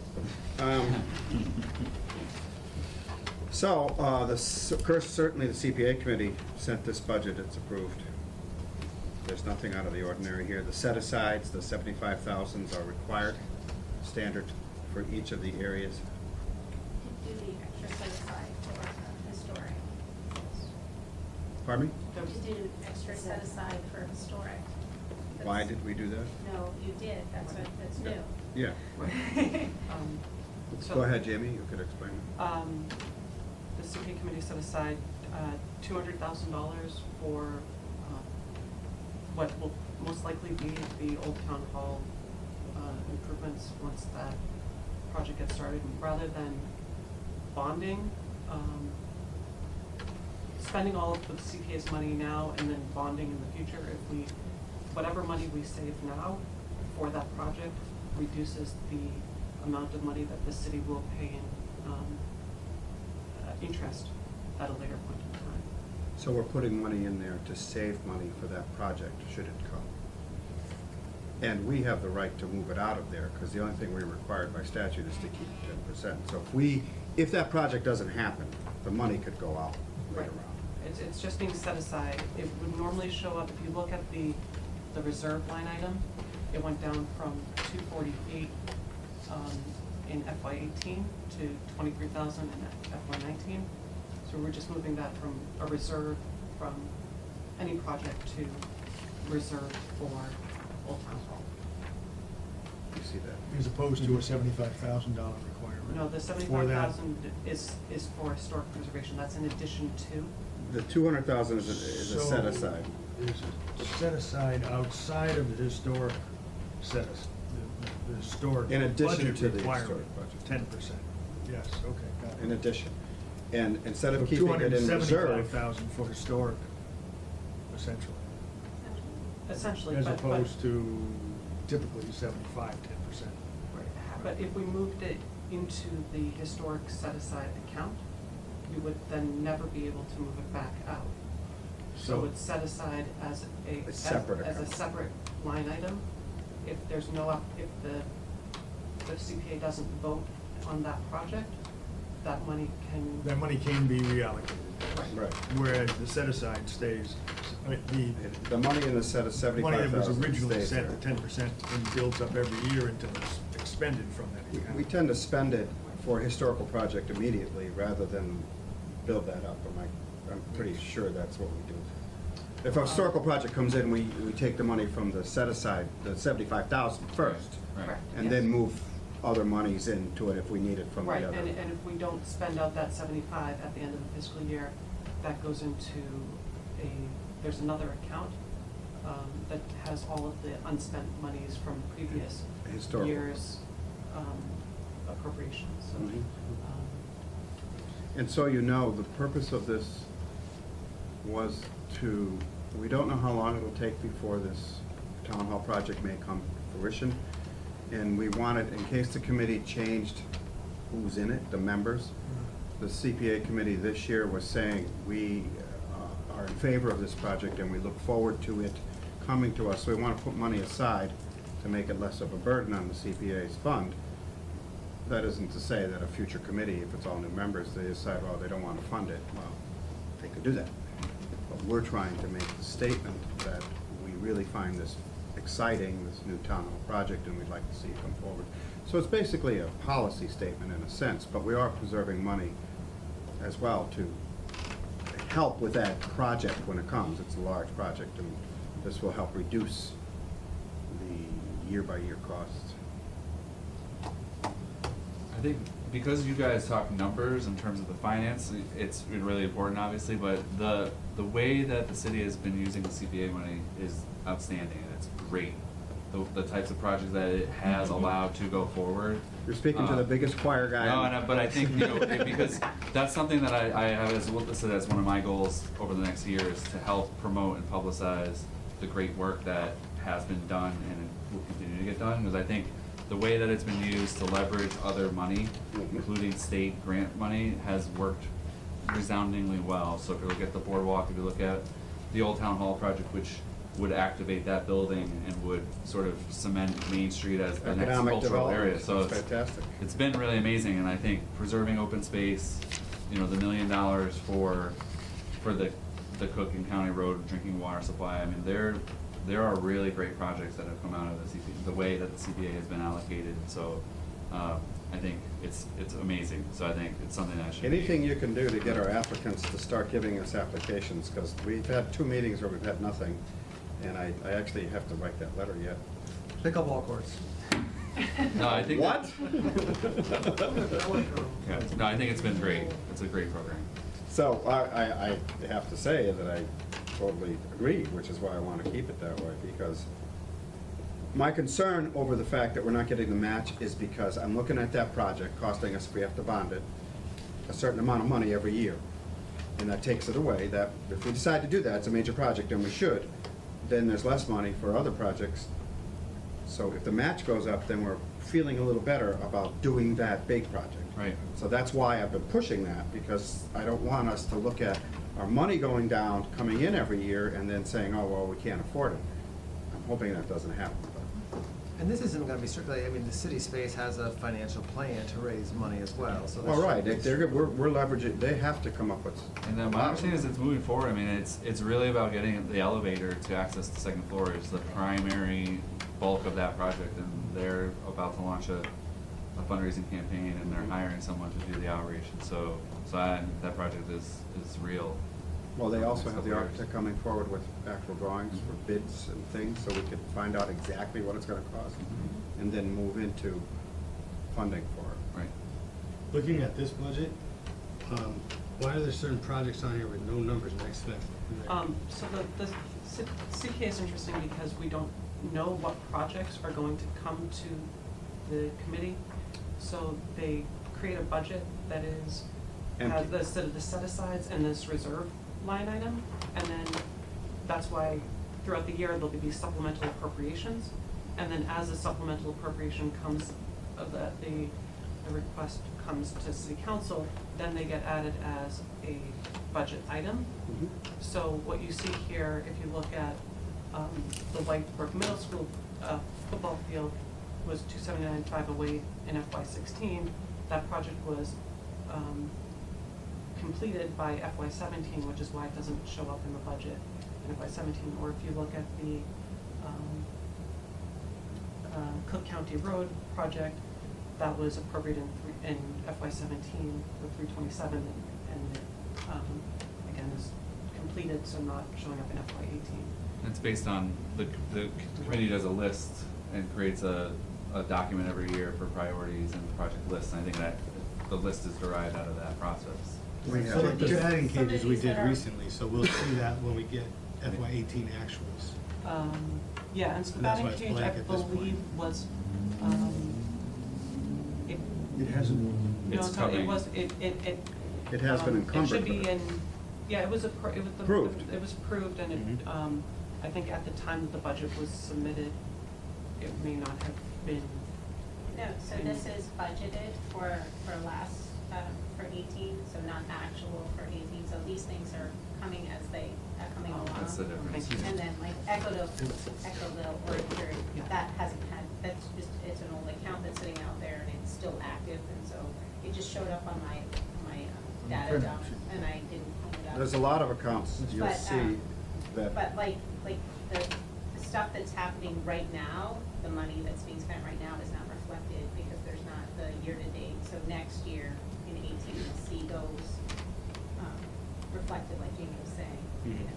We have funds saved in the budget too that you don't see. This is what's revenue coming in and it's budgeted per year. Right. But there's other monies that the committee has access to that Correct. we save sort of every year. So that's how we fund them too. So Mhm. supplemental appropriations, which we get, the council gets, may not come just strictly from this budget. Some of it will, like, we'll use the 75,000 for historic first, but there's also money. If you look at the total accounting, we have a lot of monies that has been saved per year. And all the money. that money does not go to the general. No, it's all fund. part of the And it CPA. doesn't It's go to CPA free money. cash, it stays in CPA. Yes. CPA all the time. This is a separate account that's appropriated strictly through the city council and the CPA It committee. stays year after year. Right. And all the set-aside accounts that you put put the 75,000 in, no money is ever actually spent out of there. It's transferred to a real project To a project. associated with that type of thing. So you'll never see any spending from CPA housing or CPA historical. That's a budget transfer actually spent on, you know, If we moved, if we did the Old Town Hall project, money from there that's set aside would be moved into that line. That's how we appropriate. We appropriate from current revenue or savings to pay for it. and when you have like your undesignated, which is shown on yours too, it's sometimes. We're good with this, Huh? We're good with this. Yeah, I don't see any reason. We have any more questions for the CPA, guys? I don't, no. All right, then, where do we find that? I move that we send to the full council, section 9, community preservation, that the city vote to raise and appropriate the sum of $461,596. Second. All in favor? All right. You all set there. Next meeting, so we will have a public hearing on the 13,000. At the next council meeting, we will have, Excuse me. and I might ask you to come forward on the assessor's stuff. It won't be in a public hearing, it'll be part of the finance committee's report. Report out on Yeah, on the assessment? assessor stuff. So if there's questions, you might be asked at that time. And I need to be reminded, if I forget, JP or Dan, to make sure I set a public hearing for the full budget in June. Oh, yeah. That would be fine. Okay, I move we adjourn. Second. All in favor? Aye. And we did it. Almost, just 7 o'clock. Sorry, thank you. Good job. I know it's hard.